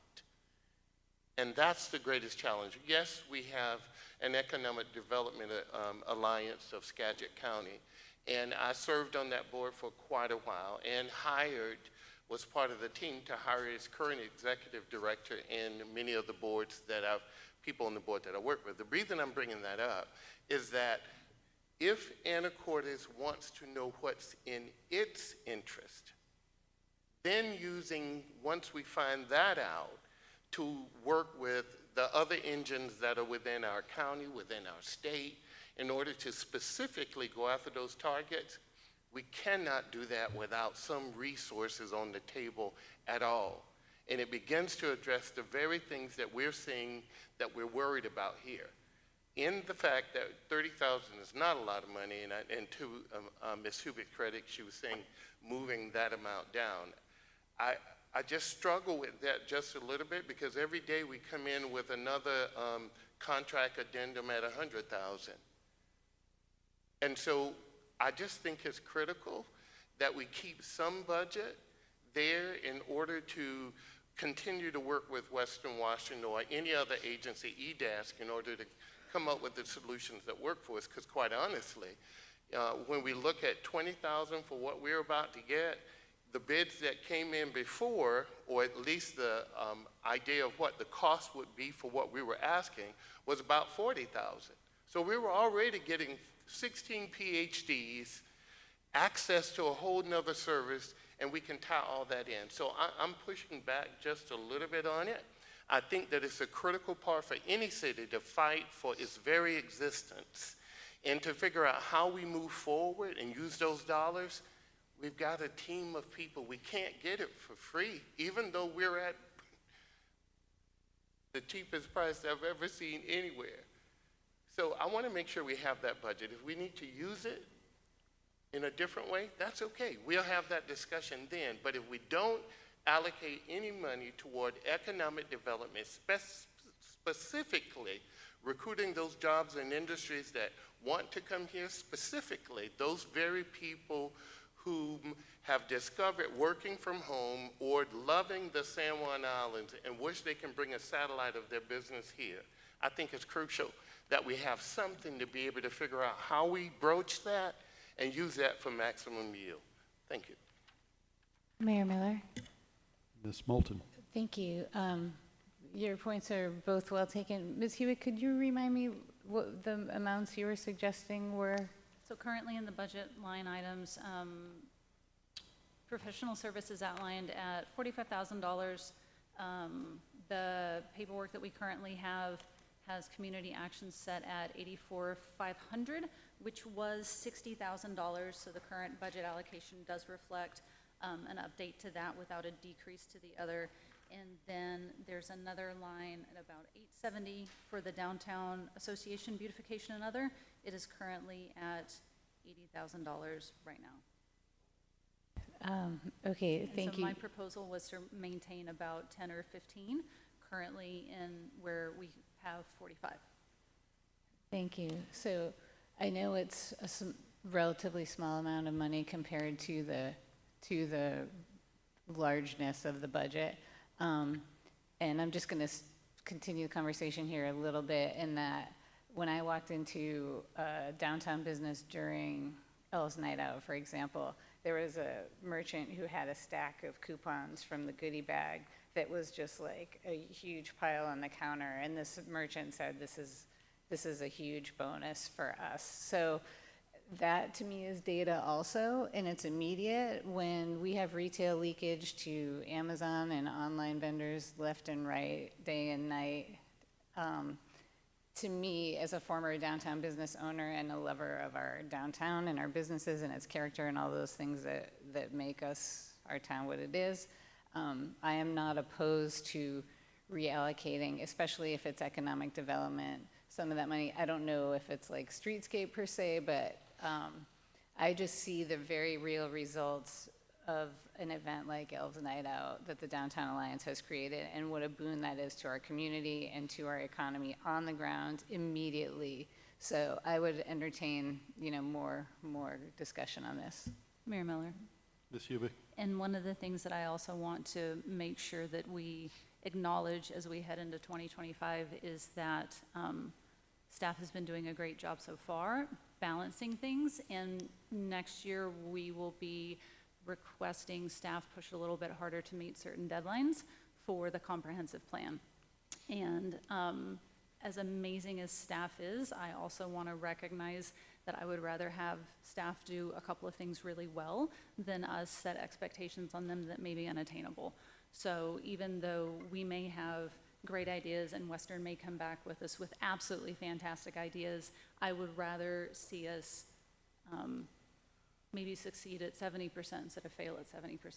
So I just want to recognize that there's been a request to not hire new people, to not spend money on staff, and to retain the staff that we do and keep them happy. And I want to honor that and acknowledge that before we start putting extra stuff on people's plates. Mayor Miller? Mr. Young, and then Mr. Fantini. I totally agree with you. I think that the points that we're making here are so valid that as a council, what we're trying to do is find the best possible use for those resources that we can. Downtown has done a tremendous job. Community Action has done a tremendous job, and they need more money. They do. But if we say we're a city that's struggling to make sure we have living wages jobs, if we say that we want to build houses that people can afford to live in, they've got to have some living wages. In $13 million budget, $30,000 is not a lot of money at all. And who says that we have to choose between the three items? We don't. I've never known, even with an MBA from Wake Forest University, just looking at social entrepreneurship, looking at what's missing here in this town, if we don't find out from a credible source that can do the research that most places can't, that the staff can't, and can help us move forward, I say we lose. What the steps are is that once we are clear as to where we might want to go from here, we have a round table, and the whole structure was to create, once we come up with solutions, create a round table, that round table through the network of resources, meaning people, everything else from the professionals that live here or those worker bees that are here, figuring out how do we go after the top 3 low-hanging fruit or those top 3 things that we need. We don't have an agency here within the city that does that. The mayor tries his best, the staff does their best, but they are truly overwhelmed.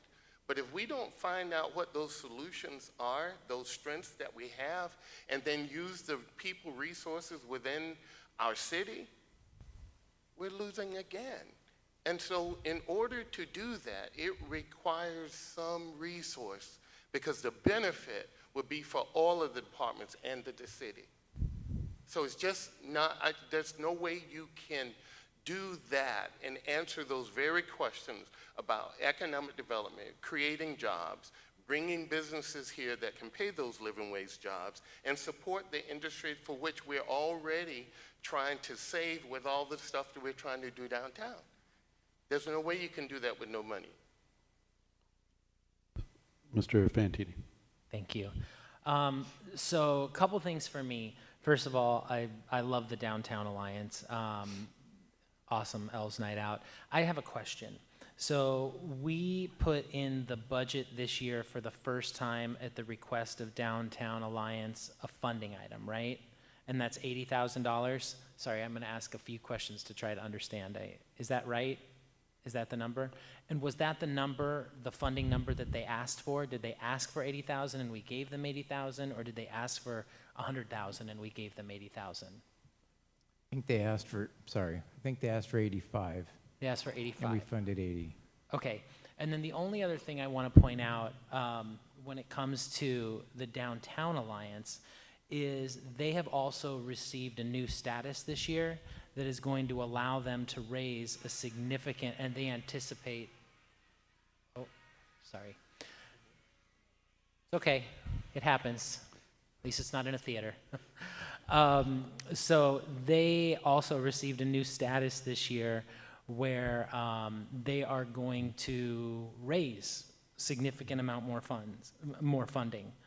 Is that right? So in addition to our 80,000, they're also expecting to raise a lot. So, I mean, if we wanted to move 5,000 to go with their ask, I could see that. But I also think they're going to get a lot of money from this new status tax status that they've received. My worry is we talk a lot about housing. We don't talk a ton about commerce, which I think is a really important, big part of what's going to make the city work. So you had mentioned that there were deliverables that we were expecting, that we haven't gotten all of them yet, or we will be. Like, when, I guess my question is there a chance to get these deliverables and see like what we got for our money before we decide to shift away from it? Because I'm very unfamiliar with what we asked for because I'm new. Yeah, Ms. Hubick. Yeah, no, the partnership was scheduled to end literally in 4 days is what the contract was written for, but the deliverables were set based on how quickly certain items were hit. So when the survey closes, we'll get deliverables in 8 weeks, which will be after the beginning of the new calendar year. Now that the roundtable discussions have ended, we'll get certain deliverables related to that, also 6 to 8 weeks, which will be in the new calendar year. The retail leakage study I didn't see coming with a due date, but it'll be in approximately about that same time. So unless we wanted to put off the budget until Christmas. Certainly not suggesting that. I'm just trying to figure that out. And then, so it was, how much did you want to move to Downtown Alliance? So maybe I want to make sure everybody's using the right budget number, because my understanding, the right dated budget, because my understanding is in the budget is fully funded, less 5,000 for Downtown Alliance. There's 45,000 in the professional service line that is going to cover what we think might be 30,000 of the second phase of the economic development study. So again, I feel like we've covered all that, and there's flexibility if it doesn't cost 30,000, that there's still money left over to bring that plus that $80,000 up to $85,000, which was the ultimate request. And we've also fully, at council's request, fully funded the community action line. So I'm not sure if you're operating off that same dated budget. Well, this is just different than the budget that's been presented before, so Okay. I wanted to make sure that everyone had the same understanding. Gotcha. Okay, so. 'Cause I think, I don't create, Sorry, I think it's all taken care of, is my understanding. There is some flexibility there in John's flexible, in Mr. Coleman's professional services line for 45,000. I don't think we're going to be passing the budget tonight. Is that right? Okay, so fair to say that maybe I could ask a few more questions of staff and get a little more information on this Be awesome. before Yeah. making a decision? Okay, thank you. Miller? Mr. Walters. If you have any additional Xanax that you could pass down. I would also like follow up on Downtown Alliance, because we did receive some presentation on that, but I guess I blacked out during part of it, so I don't have all of that information. And so if we're summarizing it, we don't have to do it now. We could do it via email later. But I do hope that we avoid micro-focusing on $30,000 items, although I definitely take this point. In terms of economic development, I do think that we should have a larger full council conversation about economic development and what we're doing in that space. Because to me, and this connects back to the budget, we need more sales tax in Anacortes. Not necessarily jobs. Jobs are always something that we think are great, but we do have a lot of jobs that support people who can't live here. And our primary job is to fund the city, and we would be better off doing that. We would be more able to do that if we had an additional source of sales tax. And so I tend to think that should be our focus in economic development, is generating more sales tax, which goes along with some of the other aspects, but it might be useful to define those objectives. Nobody likes paying property tax, and sales tax is the thing that is not subject to inflation because it rises with inflation, and it potentially, could grow faster than our other sources of revenue. So I'm interested in that. I think I would entertain these other suggestions. I completely agree that we should support the Downtown Alliance at 100%. Sounds like maybe we are doing that, and look forward to that summary. I think especially as MJB comes online in the next couple of years, it's going to be very important that we have a strong downtown before that happens. I don't want to derail the conversation, but I wanted to move on to a different topic. But I think maybe not everybody is. We're about to wrap this up, I'm hoping. Mr. Young? Thank you. you. You are going to wrap this up? Yeah, okay. yeah, I do. I think that I want to be very clear that I do support all these initiatives. They really are wonderful. But if we say as a city that we have jobs that can support the cost of living here, then we've negated all of the conversations we've had prior to this about why housing is unaffordable, that there's not a living wage jobs here. That is crucially important. Yes, we need more sales tax. Sure we do. But if we don't advertise and figure out who we are as a city and go after those things that can enhance us, all of that's a moot point. We're doing the exact same thing, and in a minuscule budget like this, that is nothing. But the benefit is huge. We have 2 million people that go to the San Juan Islands, and of those, imagine if 1% were businesses that could locate here or could bring part of their industry here. And yet we don't have the staff nor the resources, nor do we use the tools that we have within our city, such as the people resource, in order to have a round table. To cut that out of any budget for a city, particularly in these rough times that we are in and may foresee coming through, I just really perceive that as cutting off a nose to smite a face, because it is an essential part of that. All of these people that we're talking about, they are worthy, and they're kicking hiney in order to make it work. I just cannot not say this part about the reason for minimal funding to try to recruit business to Anacortes and to present those things that may need it. Without any budget, I don't know, we're just going to continue to talk and don't get action. Thank you, Mayor. Thank you. All right.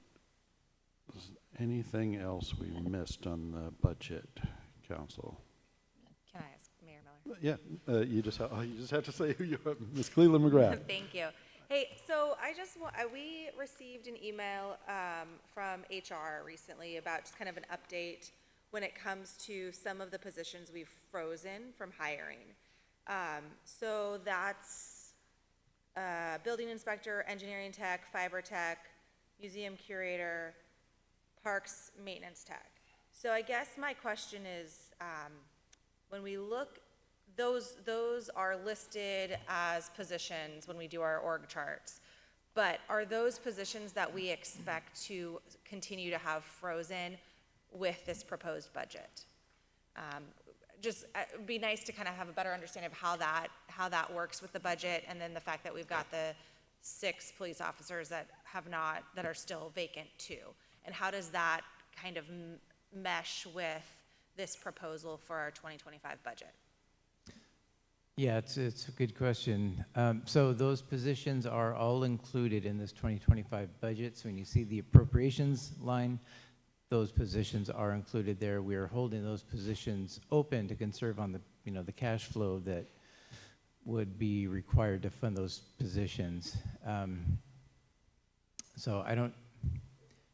Yeah, it's a good question. So to try and provide additional clarity, you don't see that savings in the appropriation because it's there. You see it in the budget actuals, once you get to that point, and we're not spending that money, but. Yeah, and I guess that when we look at, when we talk about maintenance of parks, when we talk about building inspectors, This is a topic that I think has been addressed internally, which is fine, but at some point when we have some of these deeper discussions about strategic planning for this couple $1 million shortfall that we have that's come up periodically but is never quite clearly discussed out, that's kind of some of the things I would like to see discussed. I'm not saying that that's not the right thing to do to freeze those positions, but I think that it's something that the public should be aware of when we're looking at the budget, that there are some vacancies and folks will, you know, we passed this levy for public safety, and when folks see new vehicles out on the road but they don't see as many police officers, we're lacking, and it says we've got 19 police officers. Well, in reality, we have 13 police officers. We had 12 before that. So I think that it's just something that we need to keep discussing when we're the reality on the ground versus what's in the book. And we've got to just keep that in our forefront of our minds. Mr. Walters. Mr. Hoagland, what's the delta between the sales tax amount that you expect us to bring in next year and where you think sales tax will come back up to near term? So we budgeted sales tax next year to be essentially flat with what we're expecting this year. So I don't know if let me know if this is answering the question. So sure. Generally, kind of historically, when you look at the average sales tax, if we see 8 to 10% growth year over year, then, you know, some years it's maybe 20%, some years it's 3%. But that's kind of the level that we have been experiencing and needed to support the budget with these other, you know, flat revenue streams and property tax and utility tax. So that's roughly $300,000 to $500,000 per year. So to get back to kind of historical norms by the end of next year, that would need to be up, you know, in excess of $6.5 million to be back up to that normal trajectory.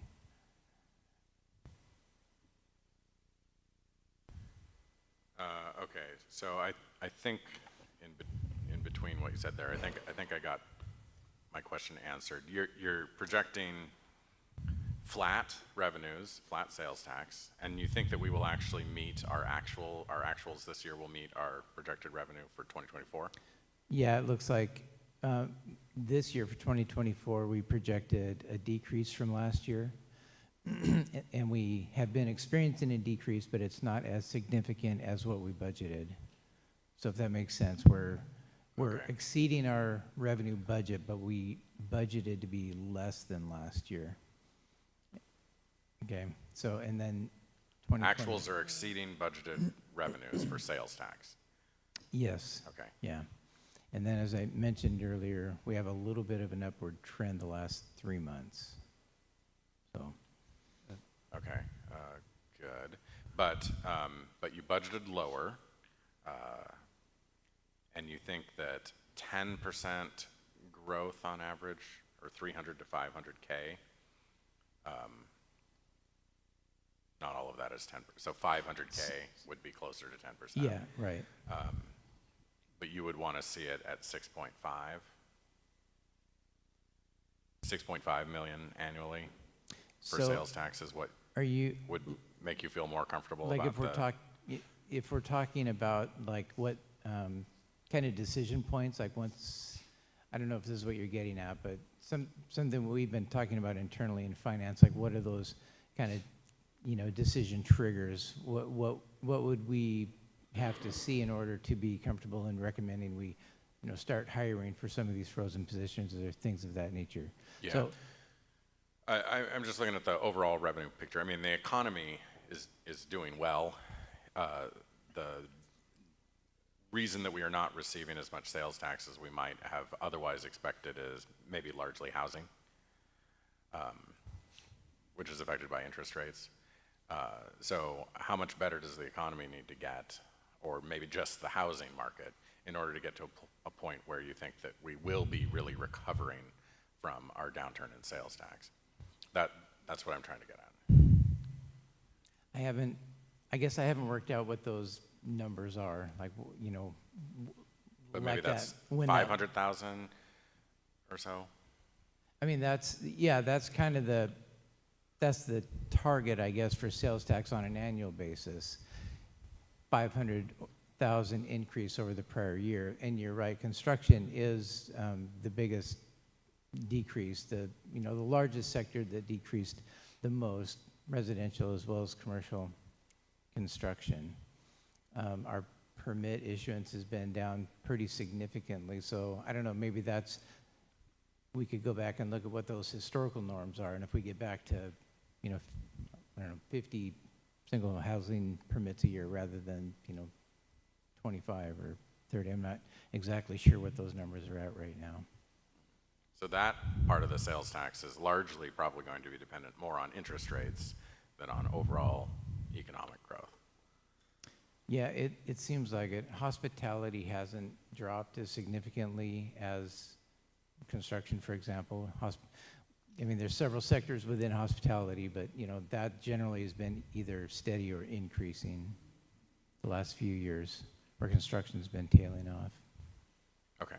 I appreciated your providing us the revenue budget, because without the revenue budget, we just didn't have insight into some of the things that we're doing with the budget here, including how much we are spending down some of the other funds. So can you give us that overview? Because it's a little bit hard to read. So can you provide us the overview of, say, Parks, Library, how much those funds are contributing to their fund balance is contributing to their operating expenses for 2025? I was thinking that And round numbers it's always good enough for me. I think we pulled that information together.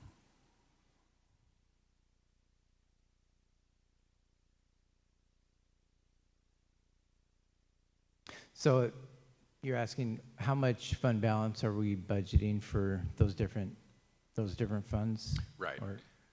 And what's especially useful to know is not just the absolute numbers, but how much as a percentage of their fund balance. So how long we can keep doing that. Right. Yeah, exactly. That's and so I may not have all of that information available right here. As I said, I'll be back in couple 3 weeks and be able to answer all of those questions better. I believe this all went out to everybody. Revenue by type, revenue type by fund.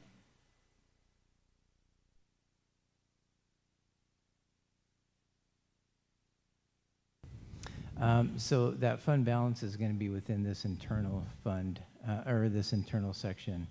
But there are other things within that as well. So as far as like specific fund balance use, I'd have to ferret that out a little bit.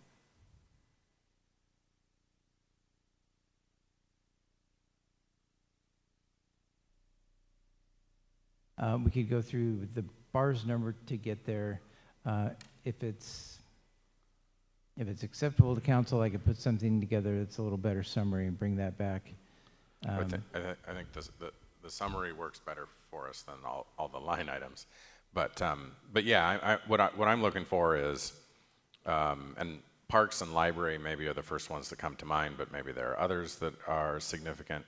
How much fund balance we're drawing on, and then just how long we can do that before we exhaust those fund balances. Yeah. So this look here, it doesn't work as much for general fund because we do have internal fees that come into the general fund that kind of muddy the water with the internal or with the fund balance use. But it's pretty clear with Parks and Rec reason 287,700. That's fund balance use. Cemetery is 61,000, library 62,000. And Parks and Library both have a fund balance around 800,000. Yeah, exactly. Somewhere in That's there. somewhere in there, yeah. But yeah, well, I'll pull those exact numbers, and you'll be able to see that side by side. Okay, so I look forward to that summary. Can you break down REIT for us? How much we're planning to spend in 2025, where it's going, and then how much we would have left? I mean, some of that would be encompassed in your fund balance analysis, but also it's difficult to look at the budget and see which projects are drawing on REIT. Yeah, and if you don't mind waiting on that one as well, I do have a more detailed spreadsheet that I can bring back. We can talk in round numbers right now, but I do have that, kind of detailed out in a spreadsheet for the 25 budget. And then I can, we should have revenues for November posted next week. So if I come back the week after, I'll have November revenue numbers as well. So if that sounds reasonable. Okay.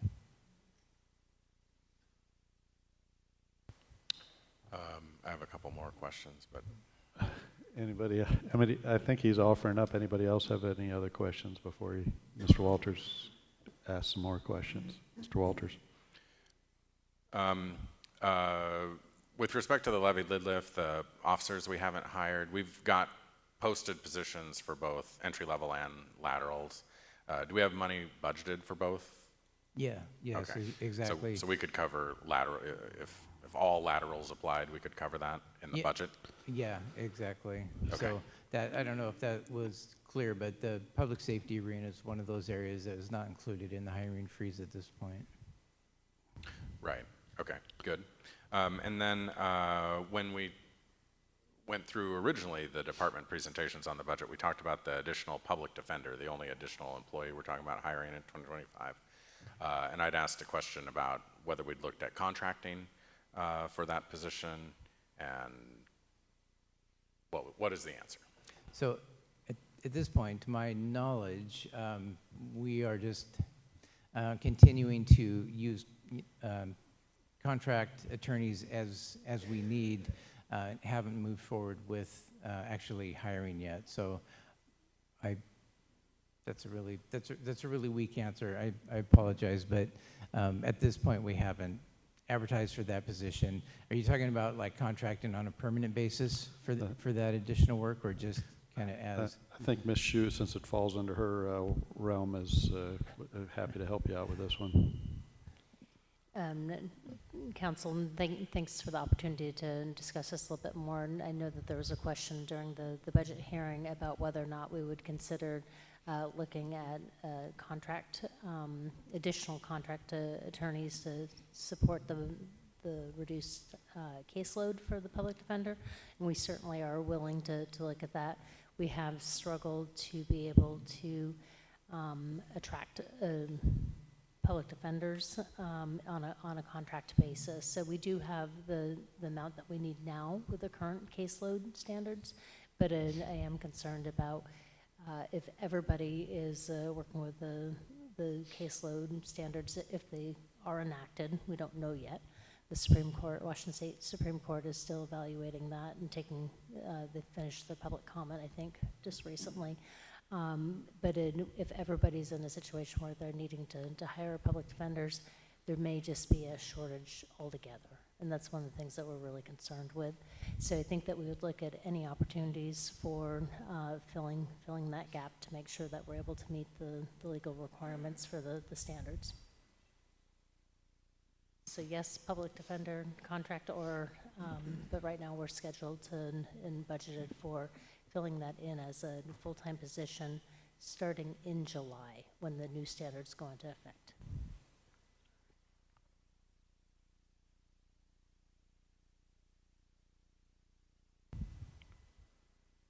Other questions? Again, I think Mr. Hoagland has some good information that he'll bring back, and Mr. Walters? I have some CFP items. Okay, all right, well, let's roll into the CFP then.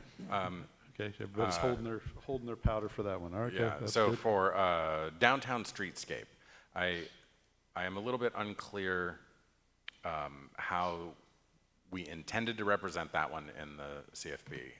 It's the project description that's listed in the CFP is on a single page, and it doesn't include any money for planning. But in the line item tables, there is a GenGov line item for planning, but then not for the construction. I don't think we should be planning for the $900,000 in construction that the project description plans for, because I think that that's a fake number. It implies that we are actually going to get that money. Half of it is, I think, from grants, and another half is from some other funding source. So I think that should come out. But the design money, I'm very supportive of, so that we get to a place where we know what we're talking about in terms of a project. And this is one of the Downtown Alliance requests. So I would like to see the CFP document tweaked there such that all of the money associated with the downtown streetscape project is on the same project, and they're not broken up. And the $900,000 a year is removed, because that's highly speculative at this point.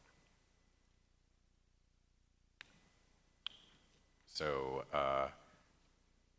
that's what I think we should do there. And then for South Commercial Avenue Phase 1, we still have the 2024 costs in there, but I assume we're not spending any money on the 12th and Commercial roundabout in 2024. So shouldn't that get moved? I'm hoping we're going to spend money in 2024, as I'm looking at the guy I asked about every day about what the status is of that one. But there's not a lot of time left. There's not a lot of time left, but there's we're getting close. But there is millions of dollars in the CFP for 2020. That's why I meant. So anyway, looking at it. Does it matter that much to council where it is in 2024 or 2025? It's in both. Sort of expected that 2024 would drop out of the 2025 CFP. Right. So I see your point. It's almost a full-blown CFP that we're doing, but it is an amendment still. So the 2024 was largely left, and generally the amendment applied to the future years, 25 and beyond. Mm-hmm. So you just kind of didn't bother with editing 2024? Yeah. So there. I mean, that's. I guess I may have misunderstood your question, that 2024 is still effective for the CFP budget that we have in place. It's amending the 24 through 29. So you understood that? You're Yeah, I think so. Okay. Yeah. Okay. Do we want to address Mr. Wilkerson's comments on the outfall project? Yeah, it's a fair point. I did circle back with Public Works about this after his last comments, and we don't know what that number is going to be next year in 2025. We knew there was the work that was being done this year. I wasn't sure, working in conjunction with Public Works again, where we were going to land at 24 and 25. So the thought was, moving forward, leaving it as it was, with the intent of coming back with a budget amendment first quarter 25, once we had a better concept of what that was going to look like.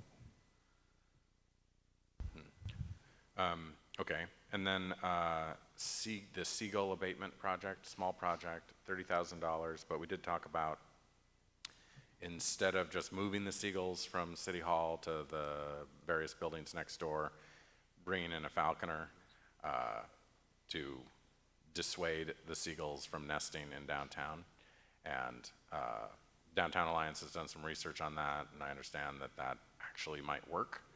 And any seagull death is incidental and apparently allowed by the agencies that are hard at work protecting seagulls.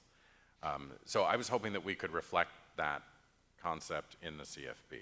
Not really a CFP item since it's not a capital facility if you just pay for a service. But I don't want to spend $30,000 on a wire system on top of City Hall, especially if there's an alternative that can protect the whole downtown.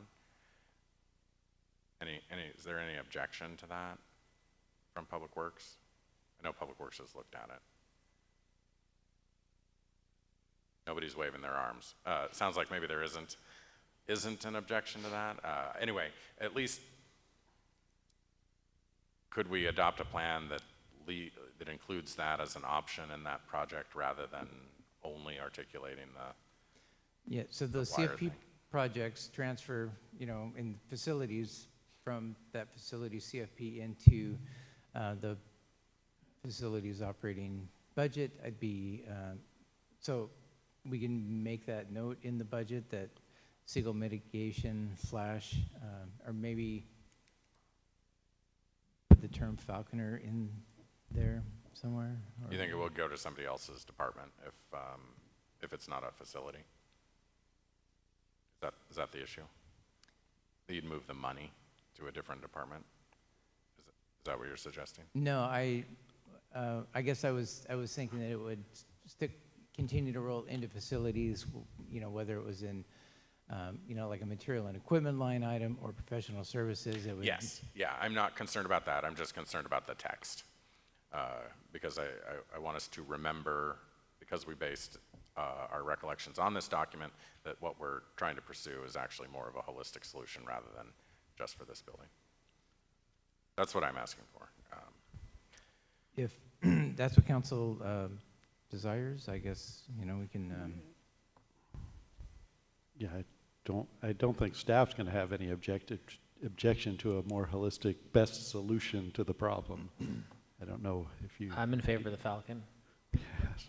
And if you want to direct that it's a falconer, then you've already made the decision that that's the way to go. But Well, at least just leaving the language open. Okay. And then, can you walk us through, again, either now or when you provide us the REIT information, how we are honoring our $1.8 million obligation for pavement management next year? Our program is for South Commercial, 13th through 34th, right? Right. But typically, our 1.8 million is TBD in the amount of several hundred thousand, and then a bunch of other revenue sources. So can Right. you, the project that's in here doesn't really show that. TBD isn't one of the revenue lines.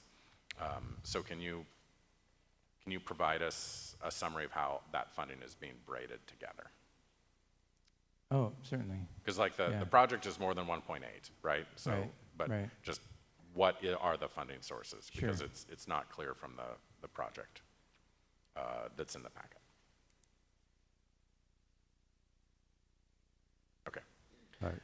That, I know there are other questions on the capital facilities, other council members. Ms. Cleland McGrath. Yeah, I think that one of the things we have heard a little bit of rumblings about, but would be good to have a little more discussion as a full council, would be the CFP project general. And it would be the creosote pile removal and replacement.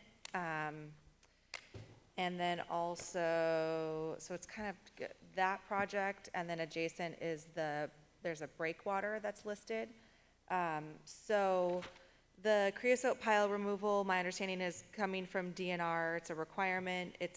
We've got an extension to have it completed by 2026. Is that correct?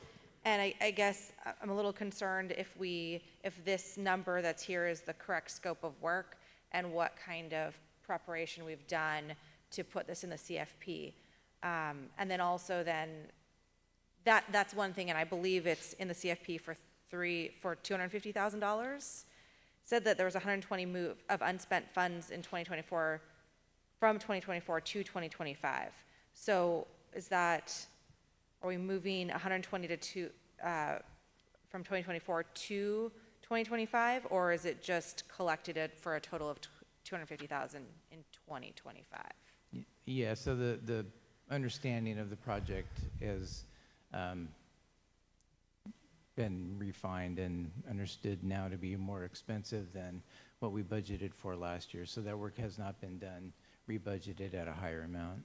And what kind of research have we done to figure out that amount? Is that even accurate? Mayor Miller?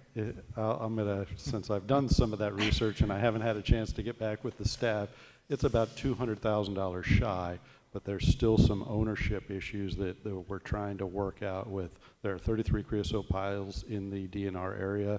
7 are on the city dock itself. The others are in question about ownership. I've got our tax assessor Hagan working to help provide some ownership issues.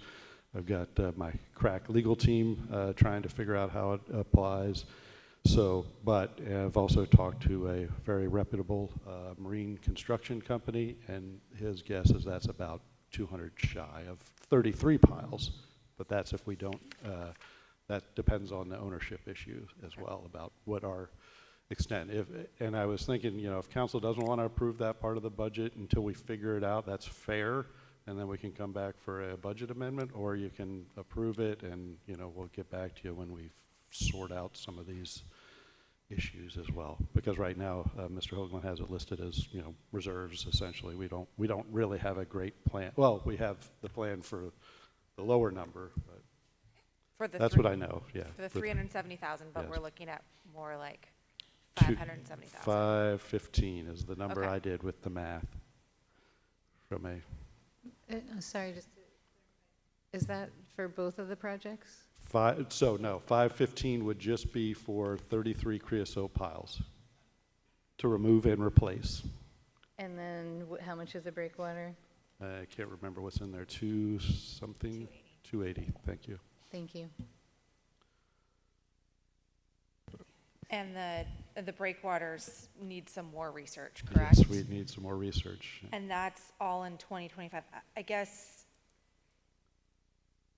I mean, if the pilings cost more, but the breakwater will cost more, I doubt we're going to actually do this work in 2025. We haven't even gone through the permitting. So if nothing else, to me, it would make sense for us to at least move the breakwater project out to 2026. Or do some planning in 2025. This is just not accurate for our CFP, and seems kind of important.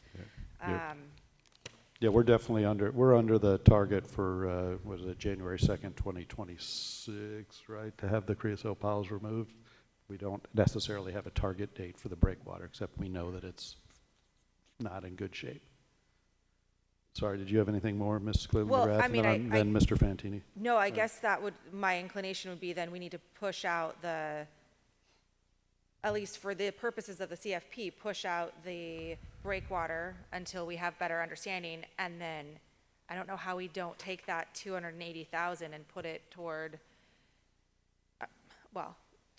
the removal of pilings. I know that's another discussion that I think there's been a request for a memo from Mr. Walters, but I think that this is kind of an issue that needs more of a full discussion when we get more details. Yeah. Mr. Fantini. Yeah, thank you. I was just going to say, I like the idea to put some money for planning in 2025 and then move forward with actually funding it in 2026 to comply with the timeline that we've been given. It also, I think that we had asked previously, and maybe we're going to do this at some point, to kind of discuss some of the leases that are down there to determine who has certain ownership. I know there's some confusing things around some of that, but I do think that we should at least keep some planning money in for 2025. Otherwise, we could be behind the 8 ball when it comes to meeting that 2026 deadline. Mayor Miller? Mr. Walters and then Mr. Young. I see where you were going there for a moment, Ms. Cleveland McGrath, but I think you summed it up at the end. Your concept here is to move breakwater into 2026 and spend breakwater money on actually doing the pilings in 2025? Yeah. Well, that seems to make good sense for me. I would not advocate moving all of that money into 2026 because then it wouldn't be saved for that project. But otherwise, yeah, I would concur, especially if that's a more realistic cost estimate. Mr. Young, sorry. Yeah. Thank you. No, I totally agree with that thought of looking at those resources and how we can move some of the action to 2026 and sort of figure out how we can be fiscally sound. I'm still going to need to process just a little bit. When I go home, the idea that we would spend $30,000 on seagull mitigation and struggle with the fact that we not sure we want to spend $30,000 or less on economic development. Seagull mitigation for poop versus economic development for a city. I'm still not there yet, but maybe it'll come to me later. Okay. All right. And Mayor Miller. Ms. Cleveland McGrath. Have we spent the $120,000 in 2024? No. No. Again, I'll go back. We have not resolved some ownership issues, and so we don't. Even though I said 515 for 33 pilings, again, I'm happy if council doesn't want to improve any of this, and we come back and. But we're under the gun for DNR piling removal. So, just trying to let you know what I know. It is a mess, to say the least, about the leases and the ownership issues over there. And we're working through that, and we'll get that information as soon as possible. And Mayor Miller. Yes, Ms. And Glenn. thank you for saying that. I think there is, I want to stress from our conversations that there is some gray area as to responsibility for this project and portions of the project. So I think we should also still be careful about assuming. I don't think we need to assume we're taking responsibility for the entire project if it shows that there's other folks that are responsible for this project. So I guess I am a little careful to budget in the full amount, or the most updated full amount. It just seems like it's one of those projects that's not. It should be in the CFP, but it's not really fully understood, and it's a pretty big chunk of money and a large project to do. Is there a point person on this project? Ms. Swetnam has the lead on that. So I think it would be really helpful. I don't know how everyone else feels. It almost feels like we should somehow table it until we get a better legal understanding of how our lease with DNR works and what the expectations of that lease are. I know we're talking pilings, but I don't know if the pilings also include replacement of our dock or anything like that. They do not. Okay. So it just, yeah. Mayor Miller. Mr. Walters. I think I appreciate Ms. Cleveland McGrath's point about some of the uncertainty, but I wouldn't advocate removing it from the CFP because it seems highly likely we're going to need to do some work. So might as well have that project included in there at a realistic amount of budget so that we can do it. If we do get reimbursements from others, then that's great, but we're going to be fronting the cost as well. So I certainly agree that there's lots of moving pieces to be figured out before we move forward with the project, but it now seems to be the time to budget for it still.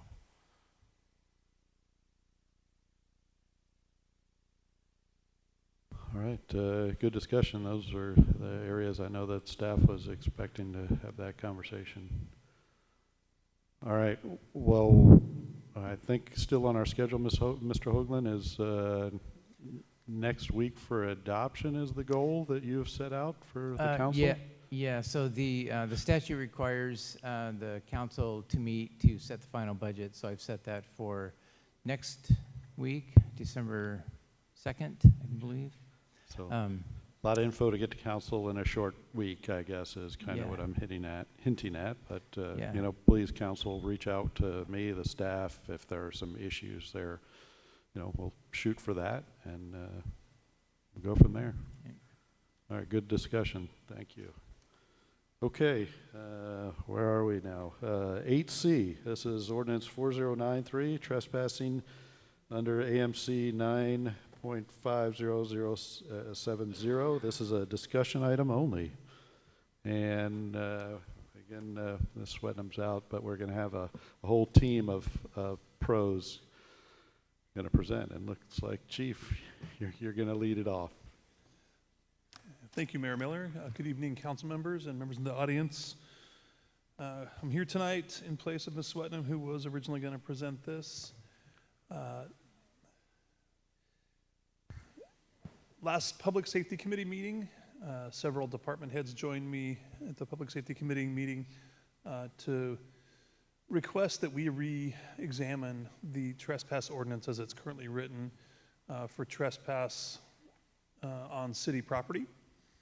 And as it's currently written, many department heads have found that to be less effective than the statute was previously, and requested that we consider making some changes to go back to what it was previously with the 1 year trespass in place instead of the graduated trespass that we have now being 7, 90, and then 1 year. Mayor Miller? Mr. Walters. I don't think we had code on this previously. I think we had a practice. Do you recall that was there code in Title IX on this? That address the length of trespass for Or city. the procedure for trespass warnings? So we did have a procedure that we utilized at the police department. Yes. But I don't know if it was specifically spelled out in code. It was trespass duration being 1 year, the same as any private parcel. The difference being we separated that out and differentiated between private and city-owned parcels with the current trespass ordinance. Yeah, okay, just clarifying. Yeah, Thanks. absolutely. So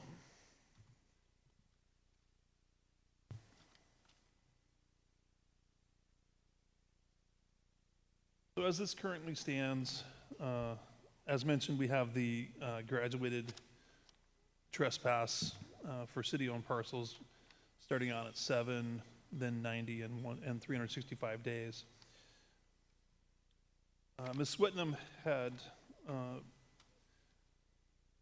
pulled up some proposed changes that we presented to the Public Safety Committee, moving that back to being 1 year, even on the first offense, if deemed necessary, as we have also in our current ordinance added a provision for the individual to appeal to the chief of police if they feel like this trespass is too harsh for the reason that it was issued. And we are not proposing to remove that, so we feel that with that provision in there, if the 1 year trespass is a bit excessive for the behavior, that there is an appeals process and to mitigate that.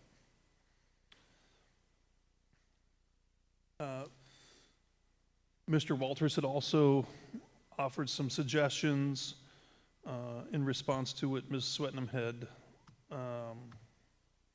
proposed, and those are listed up here, and I believe, I don't know if those were shared with the rest of council. I know that I received them this morning, but Mr. Walters had suggested striking part of 950.040 as far as using electronic or other communication devices in a manner that be unreasonably disruptive to others, as well as behavior that is unreasonably inconsistent with normal use for which the publicly owned property was designed and intended to be used.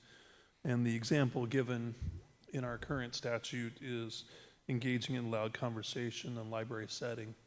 And speaking with our library director, that isn't consistent with any of the practices that we've used.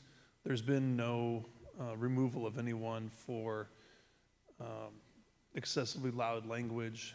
And so I think that's an extreme example that really isn't representative of what our practice would be in those situations. And further speaking with Mr. Vogel, we haven't had any instances where there's been individuals that have been removed for viewing content that's unreasonably disruptive to other users. One of the examples I inquired about is if someone was using the library computers to view adult websites, and while that has occurred, we haven't had to resort to trespassing that individual. We've had success with staff just asking them to leave the library, and there's been very few instances where that's occurred on more than one occasion with the same individual. So we feel like a trespass really isn't applicable in that situation when other means of addressing that situation has been effective. Mayor Miller. Mr. Walters. Chief, if you could move that little public comment window. Yeah, okay, sorry. You could read that section there. When we put this code provision together last year, 2 years ago, whenever that was, we borrowed heavily from Town of Port Townsend and Federal Way, both of which, well, they're the only two cited by MRSC, but they both have these seven-day and then 90-day and then 1 year period of removal. Actually, I think Federal Way jumps from 7 days to 1 year, which is also sort of odd. But so what I was proposing here, that if we make it 1 year, that we delete the provisions that would allow you to get kicked out of the library for a year for simply engaging in loud conversation, and so make it more akin to you are really being disruptive. So deleting the ones that are apparently like using a cell phone and talking too loud, and inserting one that says you are simply unreasonably being disruptive and you're preventing others from using the property for its intended use. So one of the other objectives when we wrote this last year was to make it easier for the library to regain control if they had somebody who was making some disruption that didn't rise to these levels, and that's why there was a 7-day exclusion. But if we're not going to use it that way, if we're only going to use it for really severe cases, make it match, make the conduct match the 1 year penalty. So that's what the concept here is. And then specifically, the last one would make it so that that's the 1 year period every time, rather than asking the officer in the field to make the judgment about the period of exclusion. It could be ratcheted back on appeal to the police chief, but it wouldn't make the officer in the field make that decision. I think the consistency dramatically helps our staff in the field in the application of the trespass warnings, saving the time to not have to go back and research and determine, where we're at in the sequence we are for the trespass history. And if adjustments need to be made after the appeals process, I can handle that in our records management system administratively. And the officer would just need to look up, when the expiration date is for that trespass. So I think it's a much more streamlined approach. Mayor Miller? Mr. Fantini. Was that the end of your presentation? Because I don't want to cut you off if there's more. That's all the slides we had. Okay. We reviewed this in, I'm trying to remember which committee. Public safety. Thank you, public safety. And there's a couple of things. I mean, the legalese is great, and I'm thankful that we have Mr. Walters to make sure that we're following the letters of the law and the rules. But to me, a lot of this came down to really practical application. And hearing some of the stories that were told, and I think there was one issue where there was a teen that was using the library that because of the way the ordinance is written, the person who was being trespassed could only be trespassed for 7 days, and so this teen wasn't coming back to the library because they knew that, and they knew they would see that person again. There were a couple other stories too that I don't want to mess up, but there were some very, I don't know, some real life situations of things that were actually happening. And I put a lot of weight in those types of things. For me, I am supportive of the change to make it the year-long trespass for a couple of reasons. One, I think that if you're getting to the point where you're going to trespass anybody, most of the people that you're trespassing probably should be trespassed for a year, because I feel like our police officers, the library staff, they're probably doing their own graduated scale of telling people to stop the negative behavior, and I put a lot of trust in their judgment. I also think that because it was smart to write in the appeal process and have the opportunity for people to be able to appeal, if there is a true misunderstanding, if there is something like that, that process is already there, and people can appeal it, and it will go through, well, to you, it will go through the necessary channels to be able to be done. So I'm in favor of, you know, like Mr. Walters mentioned, we didn't really have a formalized process before. We have a formalized process. We've learned that there have been some unintended consequences and some missteps to how we enforce this. So I'm in favor of making this change. I know this is only our first read, and I'm certainly not opposed, and I think Mr. Walters is onto something where he talks about if we are going to make it the one-year ban, let's get rid of a couple of those things in there that maybe aren't consistent with that step. So.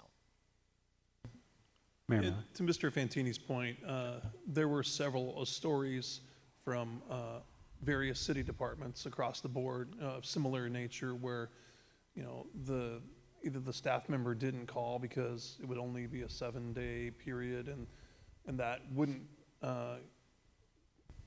effectively mediate the issue. I also tried to educate them and explain that, you know, if we don't start that process, then we can never get to the point where we're being able to effectively mitigate the problem. But again, I think this is a much more streamlined process with still allowing flexibility to correct perhaps excessively punitive trespasses. Mr. McDougall? Yeah, just a quick point of clarification. The agenda bill in the packet said something along the lines of staff like having the discretion to set the timeline, and it sounds like, just to clarify, that would be superseded by this final clause that says it's not a discretion, it's a year trespass. And then I guess there's an appeals process that would kick in any discretion. Is that correct? Correct, yeah, we are proposing just to be consistent at 1 year for all the trespasses. That would match trespasses for privately owned parcels, with the difference being the appeals process for the city-owned parcels. Okay, great, thank you. Mayor Miller? Mr. Walters? So I would like to argue against myself in that in some cases I think it also might be valuable to exclude somebody for a lesser offense. And if staff aren't going to do that, then this is, I think, the right approach. But, you know, what if somebody was engaging in loud conversation in a library setting and wouldn't stop? I think the value in issuing the trespass notice, even if it were only for 7 days, but or whatever length of time, is that if you come back, it's a criminal offense. Correct. It's not like the trespass warning is a magic wand that removes you. What it is simply a warning that if you come back, you can be charged with a criminal offense. So I think that there's still some value to that. And maybe we'll be changing this again in the future as things develop. I'm fine with this because this is the way staff want to be able to apply it, and I think that this is functional and this works. But I do think it's very important, and one of the reasons that we pursued this at all, that people who are obeying the rules be allowed and facilitated and feel comfortable in using the facility. and let's not have those people be excluded from the facility. People that are following the rules should not be excluded from the facility because they feel uncomfortable around people that are being disruptive, that are causing a real problem, that are, in some cases, maybe breaking other laws. And we can go after them for breaking those laws too. So that goal, which is not articulated really in any of this, I think is the paramount goal, that everybody else who's not causing a problem needs to still be able to use the facility. So long as we are achieving that, the mechanism that we get there, this one would work for me. But I want to make sure that we're getting there. Even with this one, if staff feel like, well, we don't want to trespass them because that's a year exclusion and because maybe they're not behaving that badly, well then, that's the situation that we're in now. But we have to protect the people that are just using the facility normally. Mayor Miller? Mr. Young? What I appreciate about your approach is that what you're trying to do is be consistent, above board, with everyone. It's sort of not a selective enforcement dependent upon whether or not you like this person or you don't. But the rules as they are stated affords you and the team the opportunity to gauge at what level is it necessary to deter this action that we find unsuitable, which allows a society to have norms. And I think what the purpose of this is to create that environment. I believe that we have a team and a staff that try to be consistent, that try to be above board. So, I am open to having the tools that you believe you need in order to do the job that we've hired you to do and the job that the public wants you to do. My only caveat that I have with any of these things is consistency. And that's, what really my comment is more about. Thank you. I think it's important to note that even prior to the adoption of the statute as it currently reads, the city staff was very conservative in the application of the trespass option and only using that in situations where the behavior by the individual infringed on someone else's ability to use that city facility or property. And it's through the threat of criminal charges later on, if they continue to ignore requests from staff, that we are effectively gaining the desired outcome. And again, I'll just remind council that we do have all the department heads here that are most affected by this ordinance. So feel free to ask the questions you need to ask. Mayor Miller. Ms. Cleveland McGrath. I think we've fully discussed this, but just as from a committee level, one of the examples we received was from the Parks Department when it comes to alcohol and open containers up at Whistle Lake. And I think that is a really important to highlight. A library is easy, the library or other public spaces, it's fairly easy to, if something goes wrong, call the police and get them there in a timely manner. But we've got 3,000 acres of forest lands that we all care about and love, and it may be alcohol one day, or it may be, something with matches another day. And being able to have our Parks Department feel confident that if they are in a position that they need to call, that person's not going to show up. Then, if they get trespassed on a Saturday, the following Sunday they can go back and do it again. So to me, that is one of those in application in practice that was really important to highlight. So I think that some of these modifications that Mr. Walters suggested, in addition to what staff has brought forward with the memo, makes a lot of sense. So thank you. All right. So if we bring this back, council okay on the consent agenda, and if there's something in that language that you don't like, you can pull it off. All right, sounds like a plan. When Ms. Swetnam returns, I'll get with her about making the proposed changes. Mayor Miller? Mr. Walters. I guess I would, in response to Ms. Cleveland-McGrath's identification of the alcohol at Whistle Lake, I guess we should maybe highlight that prohibition. So in 950-040, there's a list of prohibited conduct. Selling or using alcohol or drugs is one of those items that you can get a trespass warning for. Maybe we should also cite the forest land rules that are in 8 dot whatever, 8.10, because if we want to be able to exclude people for violations of those rules, I'm not sure all of them are worth excluding people for, because you can issue tickets, but maybe we should cite back to that as well.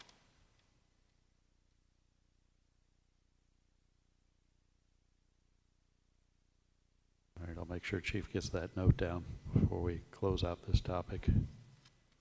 I think I have it. Thank you. You got it, Chief? Okay. All right. Thank you. Good discussion. And item 8D, final item on the schedule, contract award purchase of 2 North Star 167-1 ambulances. Discussion item with possible action. Chief Harris. Oh, no, that's right. We got the vehicle acquisition folks. All right. Mr. Rayum. Chief's here too for the hard questions. Andy Rayum, Public Works Director. I'm just going to hand it off to Will. He's our operations manager. Good evening, Mayor, Council, public. What we have tonight is purchase of 2 ambulances. One is an additional unit that will displace a backup we have, and one is a standard replacement that we have in the system. So one is purchased with departmental funds through the fire department, and they are here to answer questions about that. The other one is in our replacement fund, which we talked about earlier. So I can answer any questions for you. Okay. Mr. Walters. The other one is what? One of them is in the replacement fund currently and is fully funded. Well, will be fully funded. That is the area that I had questions about from the memo. So just very directly, will both ambulances be in the ER&R fund at the end of the day? Both new ambulances will be put in the replacement fund to acquire new funds. Okay. One is being paid for by current replacement funds. And the other one is being paid for by? Departmental funds from the fire department, which I believe was part of a levy. Which was the EMS levy. The EMS levy? Yes. Okay. All right. And then, are you planning on keeping any of the ambulances that we are replacing? Surplusing 2. Surplusing 2. So buying they're 2, going surplusing away. 2. They were going away. Yeah. Okay. I knew that would come up. I wrote that down. Current lead time on them, we're looking at getting one very late in 25, and that will be the one that's funded out of the fire department fund. The second one will be very early in 26 out of the ER fund. So that one's not actually in the budget yet because we haven't done 26's budget. But that's the lead time on them these days. All right. We actually did a letter of intent to get in line 4 months ago, knowing this was coming up. So we are essentially in the build slot with no commitment at this point. Mayor Miller? Mr. Walters. I move we approve the contract as presented. Okay, I think a motion by Mr. Walters and a second by Ms. Cleveland-McGrath, I believe, to approve the contract 24286 ER&R 001 with Braun Northwest Inc. in the amount of $6,979,5630 for the purchase of 2 North Star ambulances. Any additional discussion? Mr. Franciac, vote please. Mr. Walters. Yes. Ms. Cleveland-McGrath. Yes. Ms. Moulton. Yes. Mr. McDougall. Yes. Ms. Hubick. Yes. Mr. Fantini. Yes. Mr. Young. Yes. Motion carries. Thank you. No further action before the council. I'll adjourn tonight's meeting.